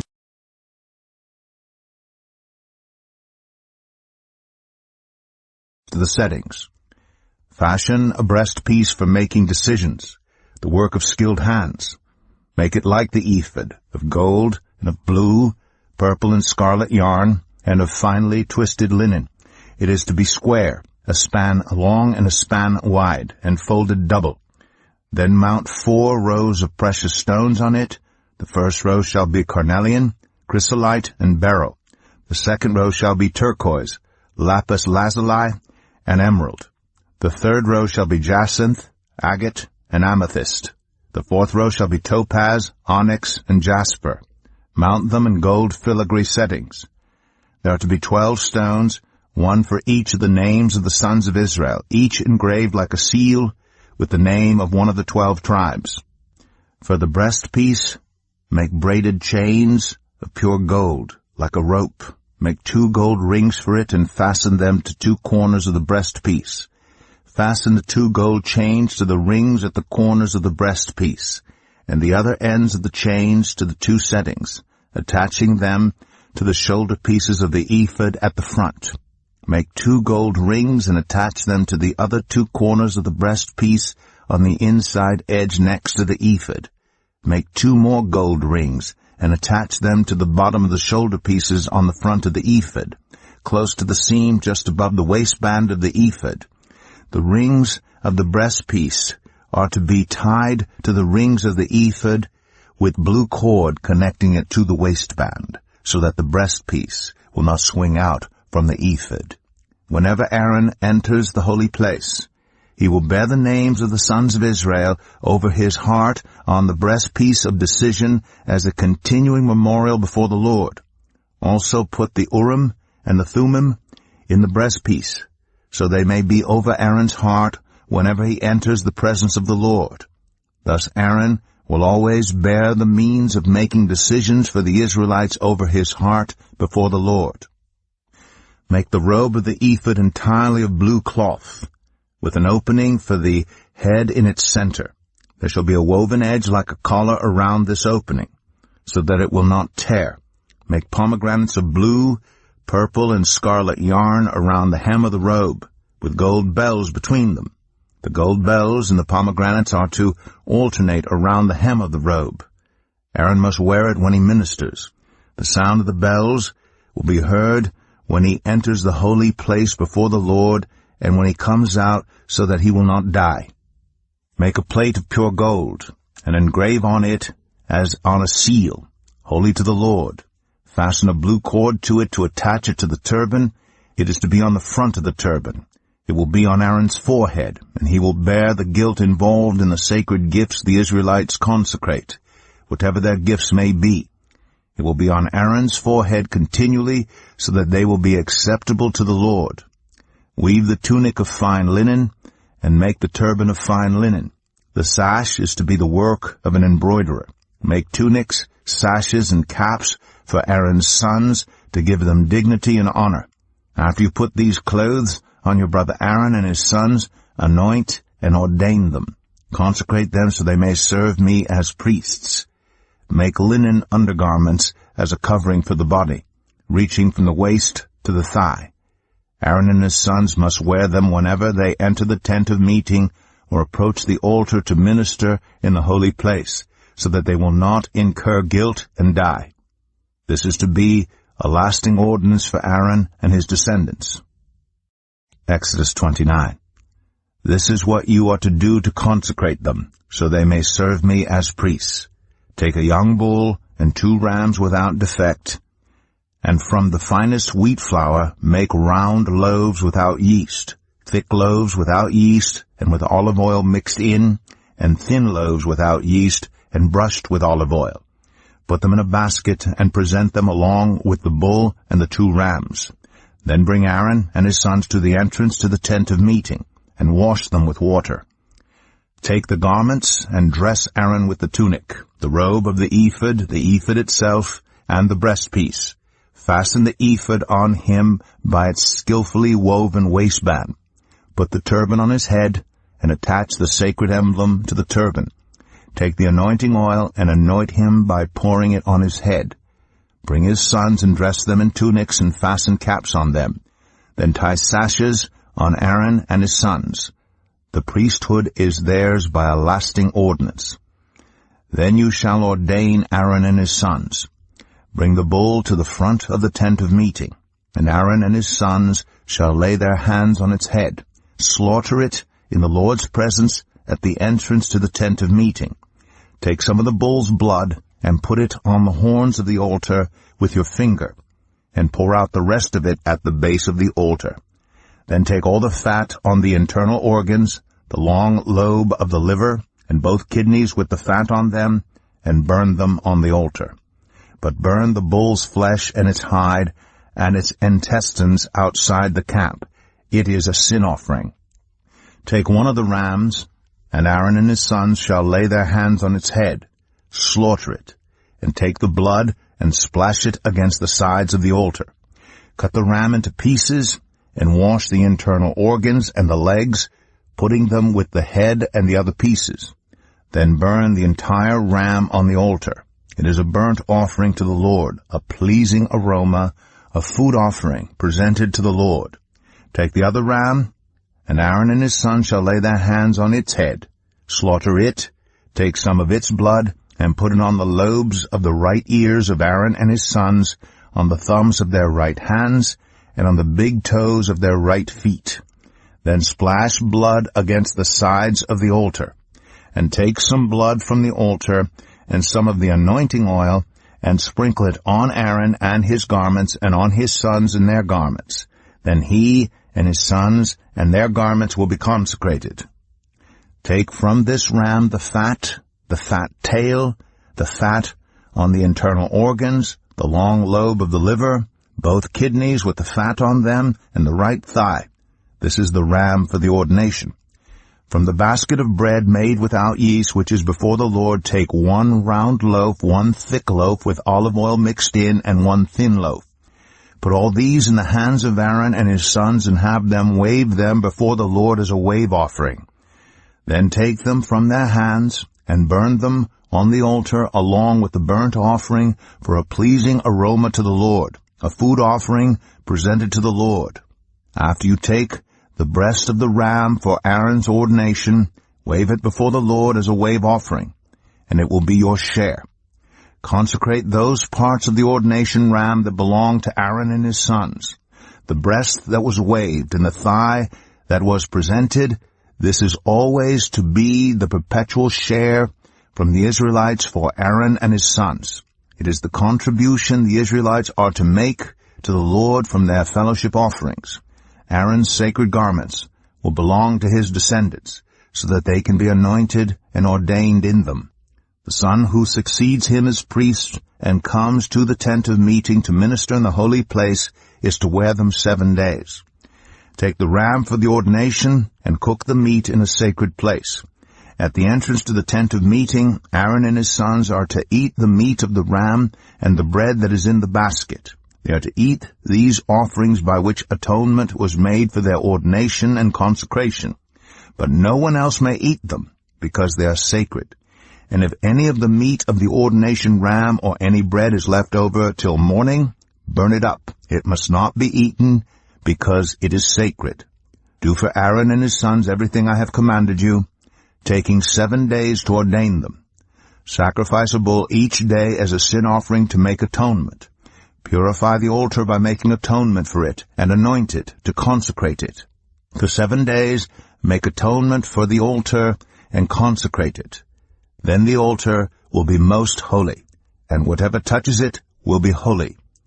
This is what you are to offer on the altar regularly each day: 2 lambs a year old. Offer one in the morning and the other at twilight. With the first lamb offer 1/10 of an ephah of the finest flour mixed with 1/4 of a hin of oil from pressed olives, and 1/4 of a hin of wine as a drink offering. Sacrifice the other lamb at twilight with the same grain offering and its drink offering as in the morning, a pleasing aroma, a food offering presented to the Lord. For the generations to come, this burnt offering is to be made regularly at the entrance to the tent of meeting before the Lord. There I will meet you and speak to you. There also I will meet with the Israelites, and the place will be consecrated by my glory. So I will consecrate the tent of meeting and the altar, and will consecrate Aaron and his sons to serve me as priests. Then I will dwell among the Israelites, and be their God. They will know that I am the Lord their God, who brought them out of Egypt, so that I might dwell among them. I am the Lord their God. Exodus 30. Make an altar of acacia wood for burning incense. It is to be square, 1 cubit long, and 1 cubit wide, and 2 cubits high. Its horns of one piece with it. Overlay the top and all the sides and the horns with pure gold, and make a gold molding around it. Make 2 gold rings for the altar below the molding, 2 on each of the opposite sides, to hold the poles used to carry it. Make the poles of acacia wood, and overlay them with gold. Put the altar in front of the curtain that shields the ark of the covenant law, before the atonement cover that is over the tablets of the covenant law, where I will meet with you. Aaron must burn fragrant incense on the altar every morning when he tends the lamps. He must burn incense again when he lights the lamps at twilight, so incense will burn regularly before the Lord for the generations to come. Do not offer on this altar any other incense or any burnt offering or grain offering, and do not pour a drink offering on it. Once a year, Aaron shall make atonement on its horns. This annual atonement must be made with the blood of the atoning sin offering, for the generations to come. It is most holy to the Lord. Then the Lord said to Moses, When you take a census of the Israelites to count them, each one must pay the Lord a ransom for his life at the time he is counted. Then no plague will come on them when you number them. Each one who crosses over to those already counted is to give a half shekel, according to the sanctuary shekel, which weighs 20 gerahs. This half shekel is an offering to the Lord. All who cross over, those 20 years old or more, are to give an offering to the Lord. The rich are not to give more than a half shekel, and the poor are not to give less when you make the offering to the Lord to atone for your lives. Receive the atonement money from the Israelites, and use it for the service of the tent of meeting.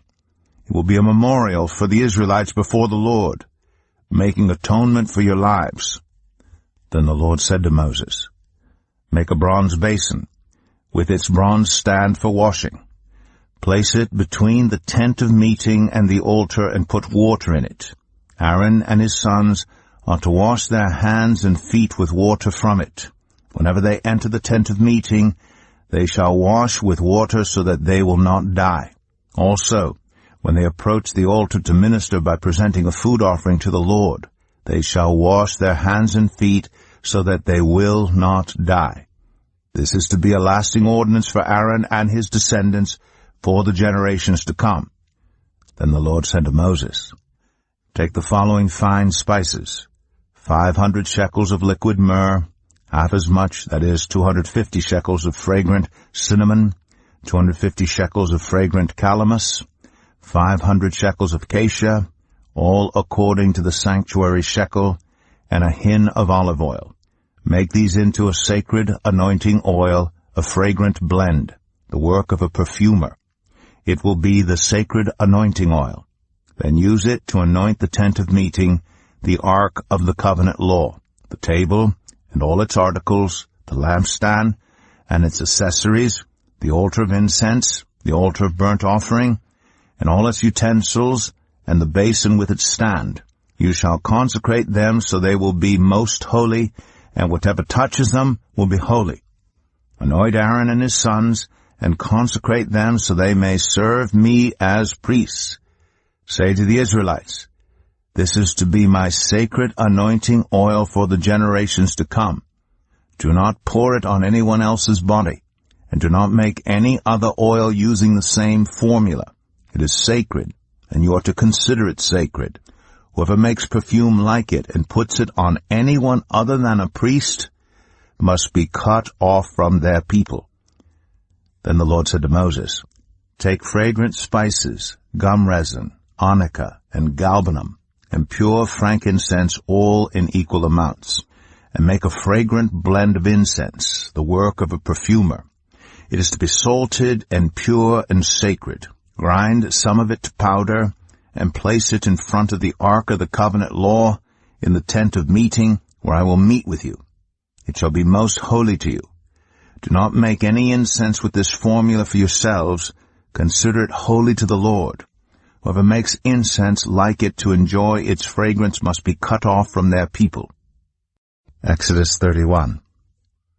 Then the Lord said to Moses, see, I have chosen Bezalel, son of Uri, son of Hur, of the tribe of Judah, and I have filled him with the Spirit of God, with wisdom, with understanding, with knowledge, and with all kinds of skills, to make artistic designs for work in gold, silver, and bronze, to cut and set stones, to work in wood, and to engage in all kinds of crafts.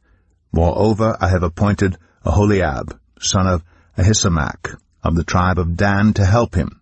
Also I have given ability to all the skilled workers to make everything I have commanded you, the tent of meeting, the ark of the covenant law, with the atonement cover on it, and all the other furnishings of the tent, the table and its articles, the pure gold lampstand, and all its accessories, the altar of incense, the altar of burnt offering and all its utensils, the basin with its stand, and also the woven garments, both the sacred garments for Aaron, the priest, and the garments for his sons when they serve as priests, and the anointing oil and fragrant incense for the holy place. They are to make them just as I commanded you. Then the Lord said to Moses, say to the Israelites, you must observe my Sabbaths. This will be a sign between me and you for the generations to come, so you may know that I am the Lord who makes you holy. Observe the Sabbath, because it is holy to you. Anyone who desecrates it is to be put to death. Those who do any work on that day must be cut off from their people. For 6 days work is to be done, but the 7th day is a day of Sabbath rest, holy to the Lord. Whoever does any work on the Sabbath day is to be put to death. The Israelites are to observe the Sabbath, celebrating it for the generations to come as a lasting covenant. It will be a sign between me and the Israelites forever, for in 6 days the Lord made the heavens and the earth, and on the 7th day he rested and was refreshed. When the Lord finished speaking to Moses on Mount Sinai, he gave him the 2 tablets of the covenant law, the tablets of stone inscribed by the finger of God. Exodus 32. When the people saw that Moses was so long in coming down from the mountain, they gathered round Aaron and said, Come, make us gods who will go before us. As for this fellow Moses, who brought us up out of Egypt, we don't know what has happened to him. Aaron answered them, Take off the gold earrings that your wives, your sons, and your daughters are wearing, and bring them to me. So all the people took off their earrings and brought them to Aaron. He took what they handed him and made it into an idol, cast in the shape of a calf, fashioning it with a tool. Then they said, "These are your gods, Israel, who brought you up out of Egypt." When Aaron saw this, he built an altar in front of the calf and announced, "Tomorrow there will be a festival to the Lord." So the next day the people rose early and sacrificed burnt offerings and presented fellowship offerings. Afterward they sat down to eat and drink and got up to indulge in revelry. Then the Lord said to Moses, "Go down, because your people whom you brought up out of Egypt have become corrupt. They have been quick to turn away from what I commanded them and have made themselves an idol cast in the shape of a calf.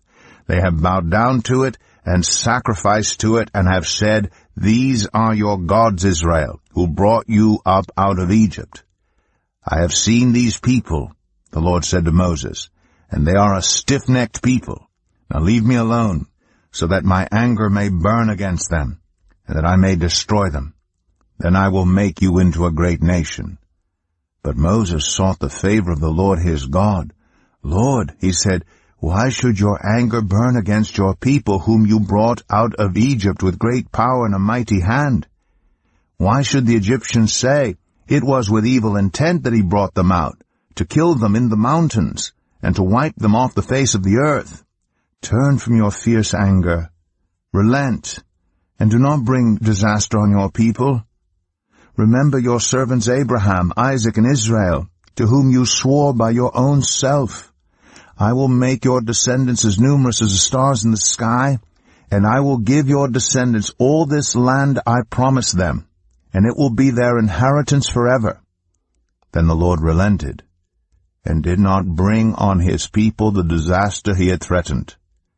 Moses turned and went down the mountain with the 2 tablets of the covenant law in his hands. They were inscribed on both sides, front and back. The tablets were the work of God. The writing was the writing of God, engraved on the tablets.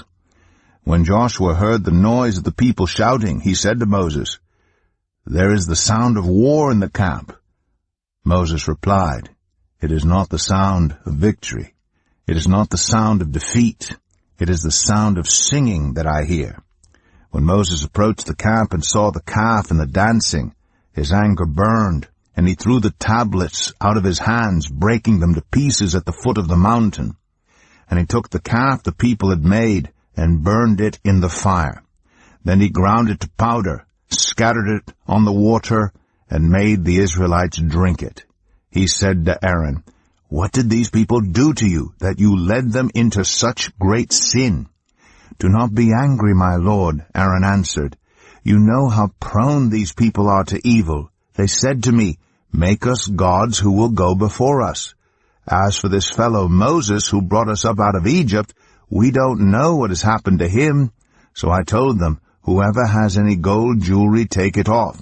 Then they gave me the gold, and I threw it into the fire, and out came this calf. Moses saw that the people were running wild, and that Aaron had let them get out of control and so become a laughingstock to their enemies. So he stood at the entrance to the camp and said, "Whoever is for the Lord, come to me."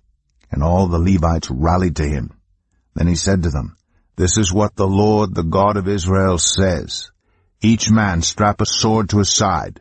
Go back and forth through the camp from one end to the other, each killing his brother and friend and neighbor."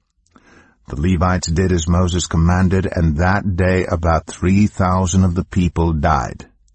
Then Moses said, "You have been set apart to the Lord today, for you were against your own sons and brothers, and he has blessed you this day." The next day Moses said to the people, "You have committed a great sin, but now I will go up to the Lord. Perhaps I can make atonement for your sin." So Moses went back to the Lord and said, "Oh, what a great sin these people have committed! They have made themselves gods of gold. But now, please forgive their sin. But if not, then blot me out of the book you have written." The Lord replied to Moses, "Whoever has sinned against me, I will blot out of my book. Now go, lead the people to the place I spoke of, and my angel will go before you. However, when the time comes for me to punish, I will punish them for their sin." And the Lord struck the people with a plague because of what they did with the calf Aaron had made. Exodus 33. Then the Lord said to Moses, "Leave this place, you and the people you brought up out of Egypt, and go up to the land I promised on oath to Abraham, Isaac, and Jacob, saying, I will give it to your descendants. I will send an angel before you and drive out the Canaanites, Amorites, Hittites, Perizzites, Hivites, and Jebusites. Go up to the land flowing with milk and honey. But I will not go with you, because you are a stiff-necked people, and I might destroy you on the way." When the people heard these distressing words, they began to mourn, and no one put on any ornaments. For the Lord had said to Moses, "Tell the Israelites, you are a stiff-necked people. If I were to go with you even for a moment, I might destroy you. Now take off your ornaments, and I will decide what to do with you." So the Israelites stripped off their ornaments at Mount Horeb.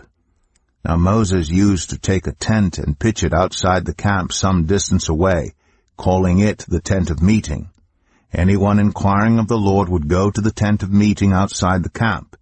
And whenever Moses went out to the tent, all the people rose and stood at the entrances to their tents, watching Moses until he entered the tent.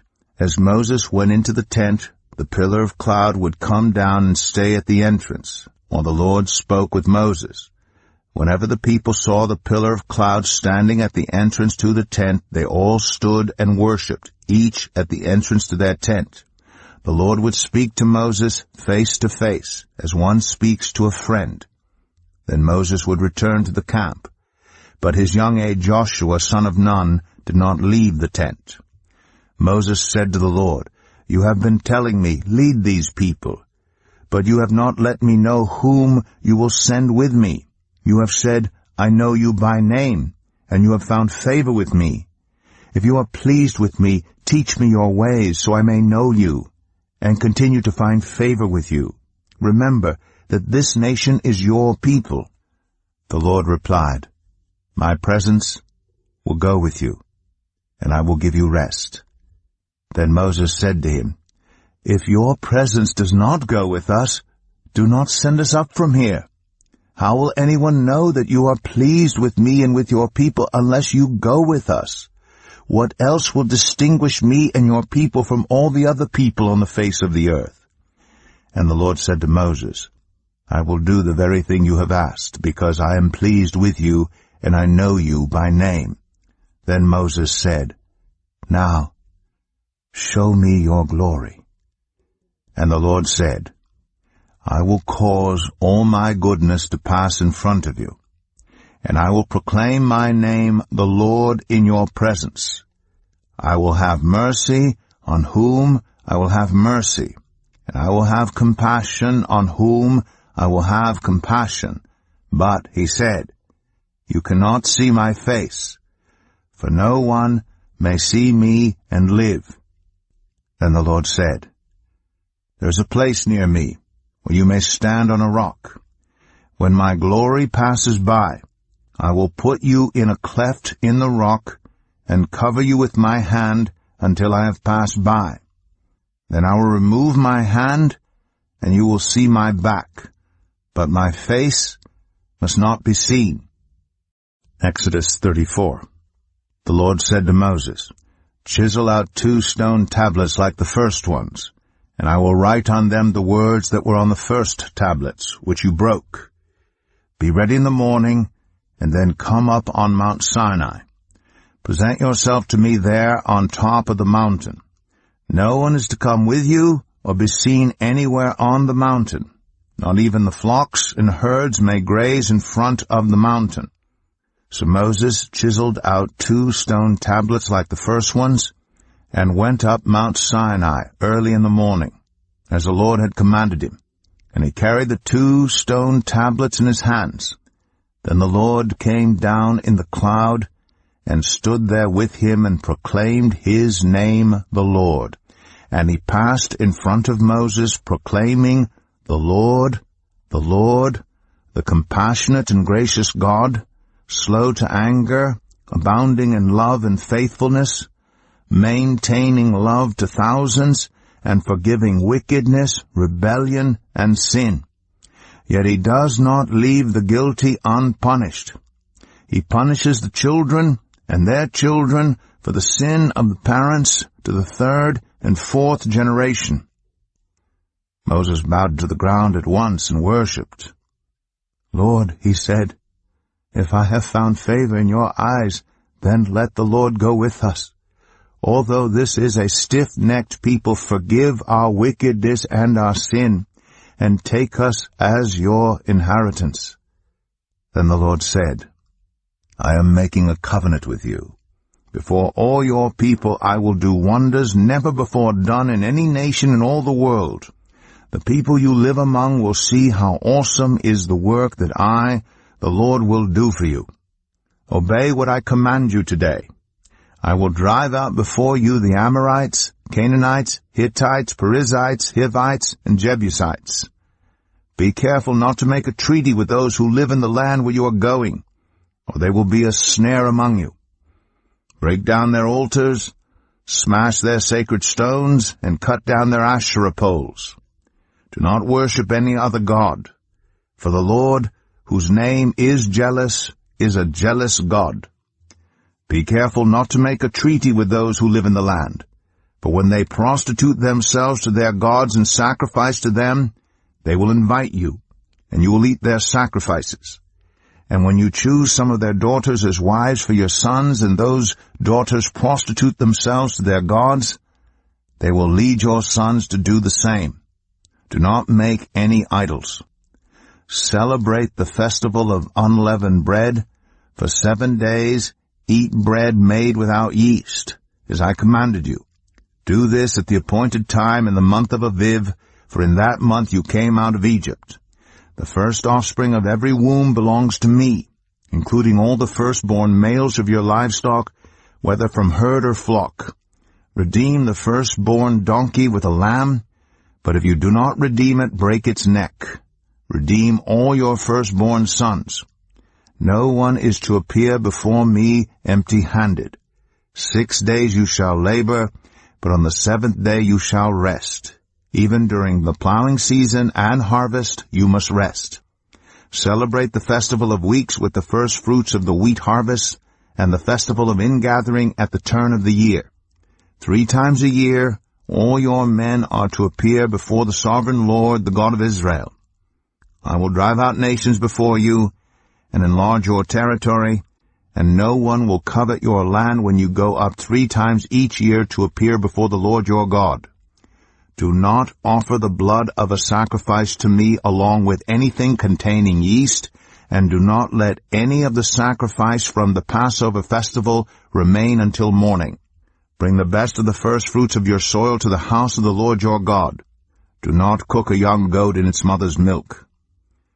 Then the Lord said to Moses, Write down these words, for in accordance with these words I have made a covenant with you and with Israel.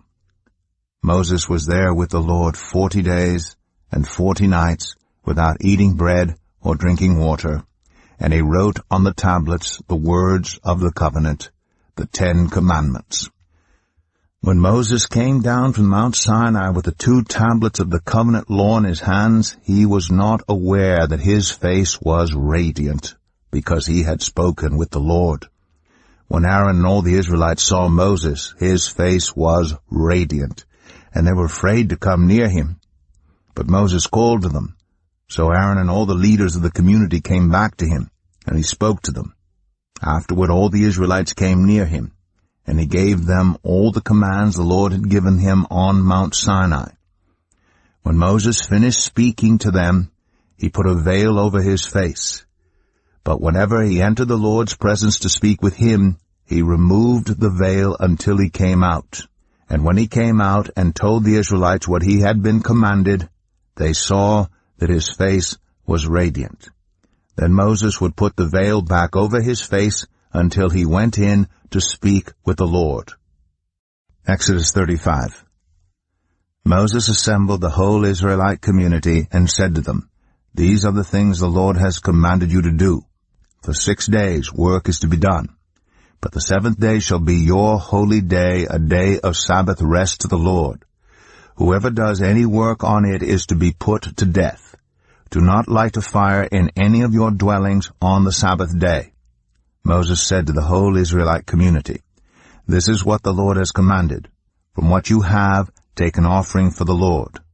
Everyone who is willing is to bring to the Lord an offering of gold, silver, and bronze, blue, purple, and scarlet yarn, and fine linen, goat hair, ram skins dyed red, and another type of durable leather, acacia wood, olive oil for the light, spices for the anointing oil, and for the fragrant incense, and onyx stones, and other gems to be mounted on the ephod and breastpiece. All who are skilled among you are to come and make everything the Lord has commanded: the tabernacle with its tent and its covering, clasps, frames, crossbars, posts, and bases, the ark with its poles and the atonement cover, and the curtain that shields it, the table with its poles and all its articles, and the bread of the presence, the lampstand that is for light with its accessories, lamps, and oil for the light, the altar of incense with its poles, the anointing oil, and the fragrant incense, the curtain for the doorway at the entrance to the tabernacle, the altar of burnt offering with its bronze grating, its poles, and all its utensils, the bronze basin with its stand, the curtains of the courtyard with its posts and bases, and the curtain for the entrance to the courtyard, the tent pegs for the tabernacle and for the courtyard, and their ropes, the woven garments worn for ministering in the sanctuary, both the sacred garments for Aaron the priest, and the garments for his sons when they serve as priests. Then the whole Israelite community withdrew from Moses' presence, and everyone who was willing and whose heart moved them came and brought an offering to the Lord for the work on the tent of meeting, for all its service, and for the sacred garments. All who were willing, men and women alike, came and brought gold jewelry of all kinds, brooches, earrings, rings, and ornaments. They all presented their gold as a wave offering to the Lord. Everyone who had blue, purple, or scarlet yarn, or fine linen, or goat hair, ram skins dyed red, or the other durable leather, brought them. Those presenting an offering of silver or bronze brought it as an offering to the Lord, and everyone who had acacia wood for any part of the work brought it. Every skilled woman spun with her hands and brought what she had spun, blue, purple, or scarlet yarn or fine linen. And all the women who were willing and had the skill spun the goat hair. The leaders brought onyx stones and other gems to be mounted on the ephod and breastpiece. They also brought spices and olive oil for the light, and for the anointing oil, and for the fragrant incense. All the Israelite men and women who were willing brought to the Lord freewill offerings for all the work the Lord through Moses had commanded them to do. Then Moses said to the Israelites, "See, the Lord has chosen Bezalel son of Uri, the son of Hur, of the tribe of Judah, and he has filled him with the Spirit of God, with wisdom, with understanding, with knowledge, and with all kinds of skills, to make artistic designs for work in gold, silver, and bronze, to cut and set stones, to work in wood, and to engage in all kinds of artistic crafts. And he has given both him and Aholiab, son of Ahisamach, of the tribe of Dan, the ability to teach others. He has filled them with skill to do all kinds of work, as engravers, designers, embroiderers in blue, purple, and scarlet yarn, and fine linen, and weavers, all of them skilled workers and designers." Exodus 36. So Bezalel, Aholiab, and every skilled person to whom the Lord has given skill and ability to know how to carry out all the work of constructing the sanctuary are to do the work just as the Lord has commanded. Then Moses summoned Bezalel and Aholiab, and every skilled person to whom the Lord had given ability and who was willing to come and do the work. They received from Moses all the offerings the Israelites had brought to carry out the work of constructing the sanctuary. And the people continued to bring free-will offerings morning after morning. So all the skilled workers who were doing all the work on the sanctuary left what they were doing and said to Moses, "The people are bringing more than enough for doing the work the Lord commanded to be done." Then Moses gave an order, and they sent this word throughout the camp: "No man or woman is to make anything else as an offering for the sanctuary." And so the people were restrained from bringing more, because what they already had was more than enough to do all the work. All those who were skilled among the workers made the tabernacle with 10 curtains of finely twisted linen and blue, purple, and scarlet yarn, with cherubim woven into them by expert hands. All the curtains were the same size, 28 cubits long and 4 cubits wide. They joined 5 of the curtains together and did the same with the other 5. Then they made loops of blue material along the edge of the end curtain in one set, and the same was done with the end curtain in the other set. They also made 50 loops on one curtain and 50 loops on the end curtain of the other set, with the loops opposite each other. Then they made 50 gold clasps and used them to fasten the 2 sets of curtains together so that the tabernacle was a unit. They made curtains of goat hair for the tent over the tabernacle, 11 altogether. All 11 curtains were the same size, 30 cubits long and 4 cubits wide. They joined 5 of the curtains into one set and the other 6 into another set. Then they made 50 loops along the edge of the end curtain in one set and also along the edge of the end curtain in the other set. They made 50 bronze clasps to fasten the tent together as a unit. Then they made for the tent a covering of ram skins dyed red, and over that a covering of the other durable leather. They made upright frames of acacia wood for the tabernacle. Each frame was 10 cubits long and 1.5 cubits wide, with 2 projections set parallel to each other. They made all the frames of the tabernacle in this way. They made 20 frames for the south side of the tabernacle, and made 40 silver bases to go under them, 2 bases for each frame, 1 under each projection. For the other side, the north side of the tabernacle, they made 20 frames and 40 silver bases, 2 under each frame. They made 6 frames for the far end, that is the west end of the tabernacle, and 2 frames were made for the corners of the tabernacle at the far end. At these 2 corners the frames were double from the bottom all the way to the top and fitted into a single ring. Both were made alike. So there were 8 frames and 16 silver bases, 2 under each frame. They also made crossbars of acacia wood, 5 for the frames on one side of the tabernacle, 5 for those on the other side, and 5 for the frames on the west, at the far end of the tabernacle. They made the center crossbar so that it extended from end to end at the middle of the frames. They overlaid the frames with gold and made gold rings to hold the crossbars. They also overlaid the crossbars with gold. They made the curtain of blue, purple, and scarlet yarn and finely twisted linen, with cherubim woven into it by a skilled worker. They made 4 posts of acacia wood for it and overlaid them with gold. They made gold hooks for them, and cast their 4 silver bases. For the entrance to the tent, they made a curtain of blue, purple, and scarlet yarn, and finely twisted linen, the work of an embroiderer. And they made 5 posts with hooks for them. They overlaid the tops of the posts and their bands with gold, and made their 5 bases of bronze. Exodus 37. Bezalel made the ark of acacia wood, 2.5 cubits long, 1.5 cubits wide, and 1.5 cubits high. He overlaid it with pure gold, both inside and out, and made a gold molding around it.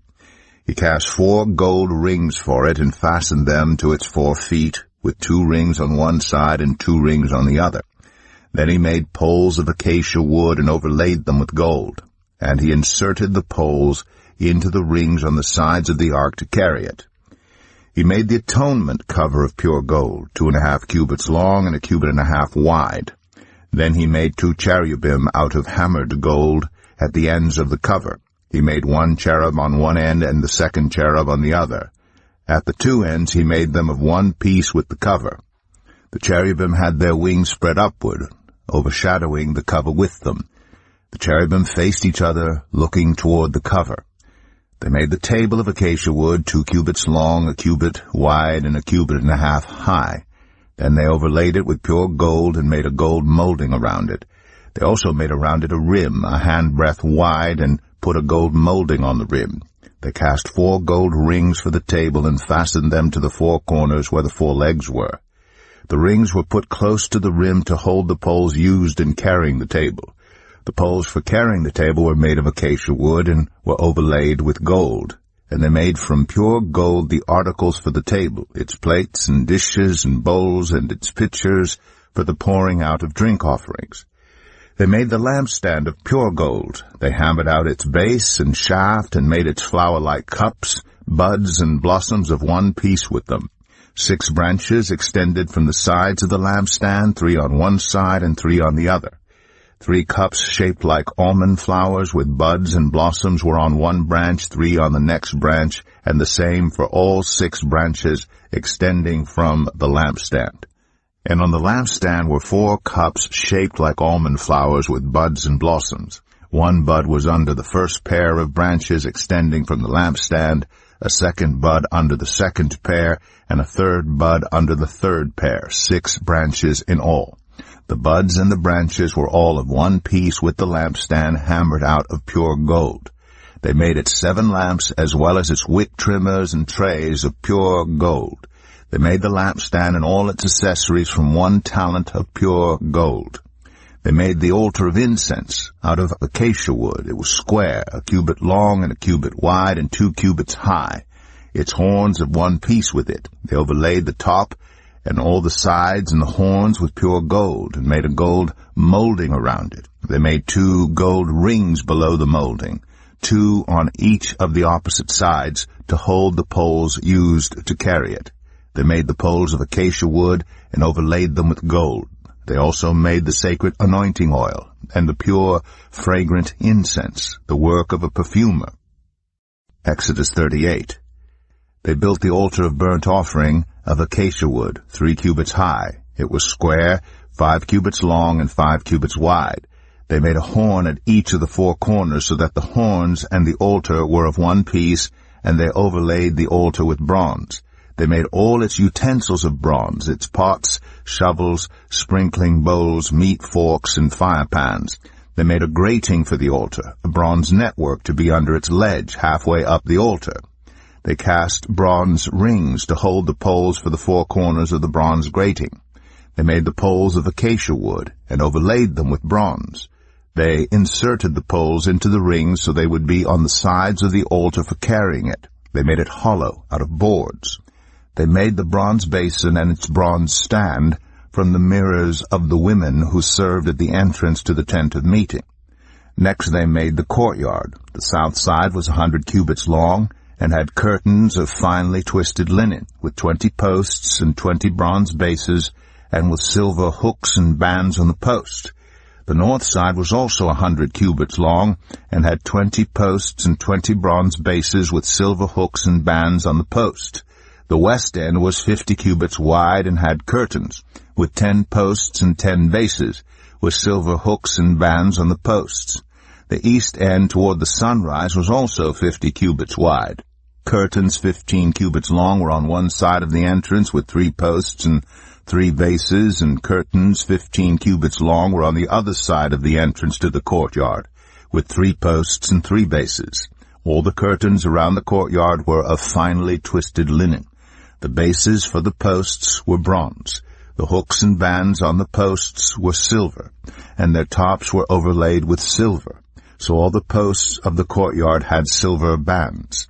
The curtain for the entrance to the courtyard was made of blue, purple, and scarlet yarn, and finely twisted linen, the work of an embroiderer. It was 20 cubits long, and like the curtains of the courtyard, 5 cubits high, with 4 posts and 4 bronze bases. Their hooks and bands were silver, and their tops were overlaid with silver.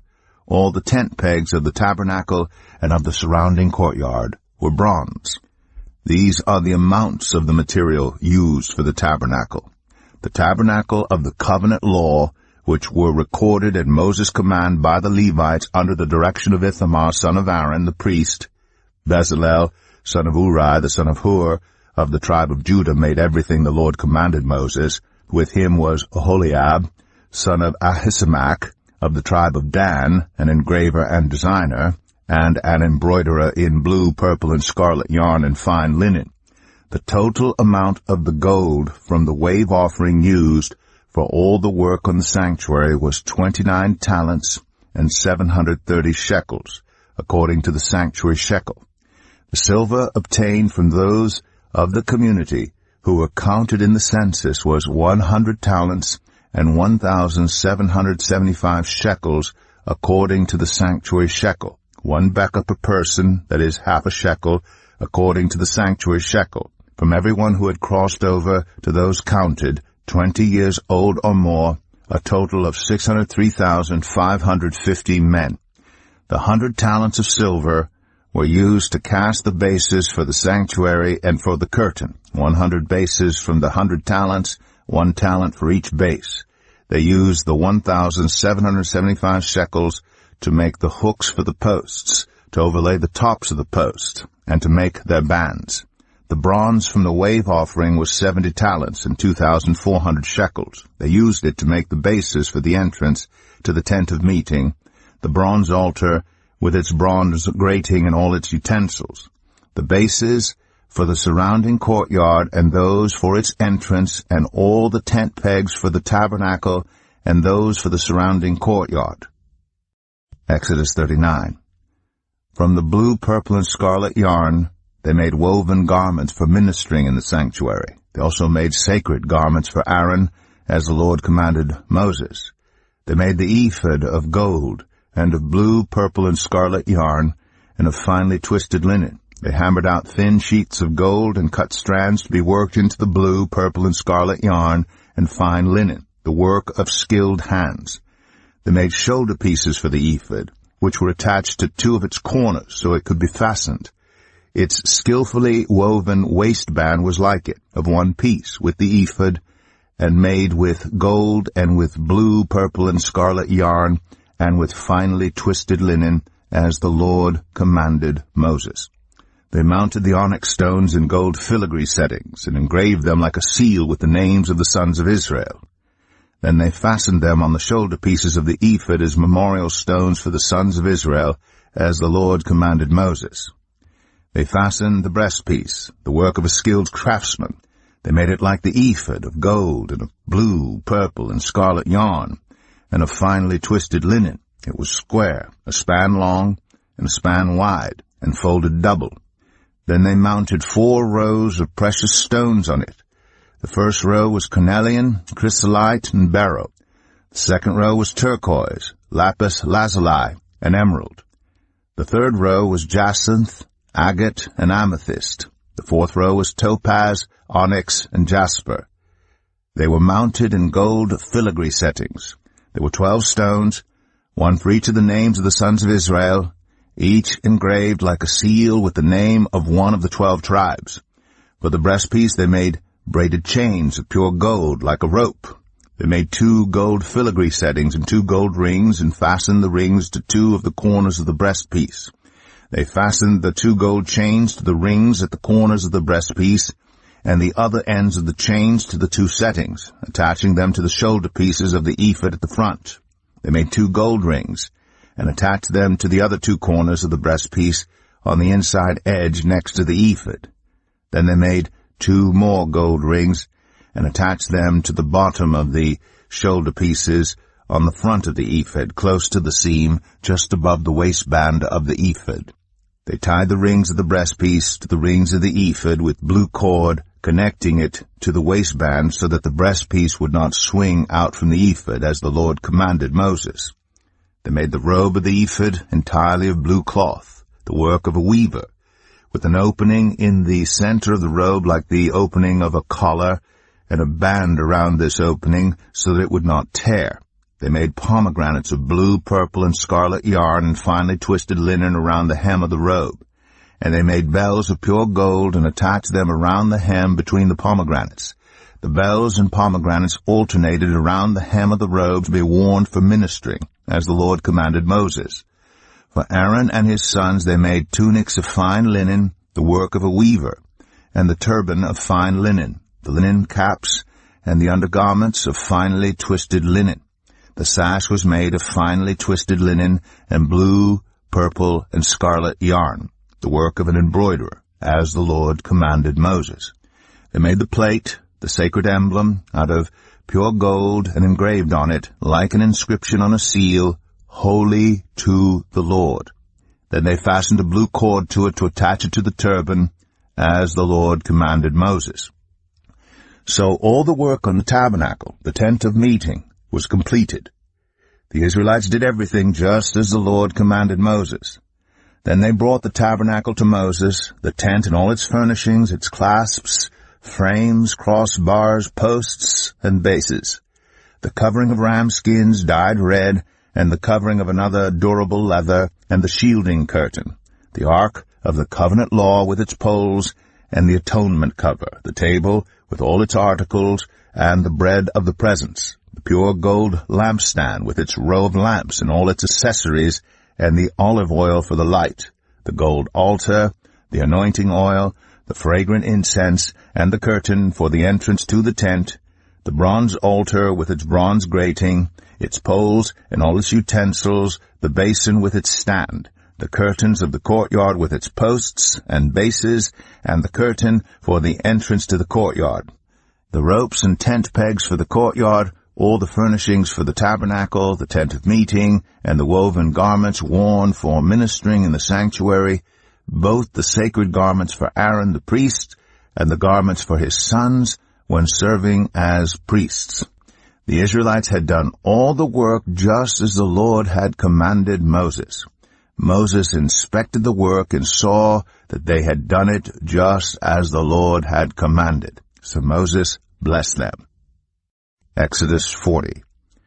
Then the Lord said to Moses, Set up the tabernacle, the tent of meeting, on the first day of the first month. Place the ark of the covenant law in it, and shield the ark with the curtain. Bring in the table, and set out what belongs on it. Then bring in the lampstand, and set up its lamps.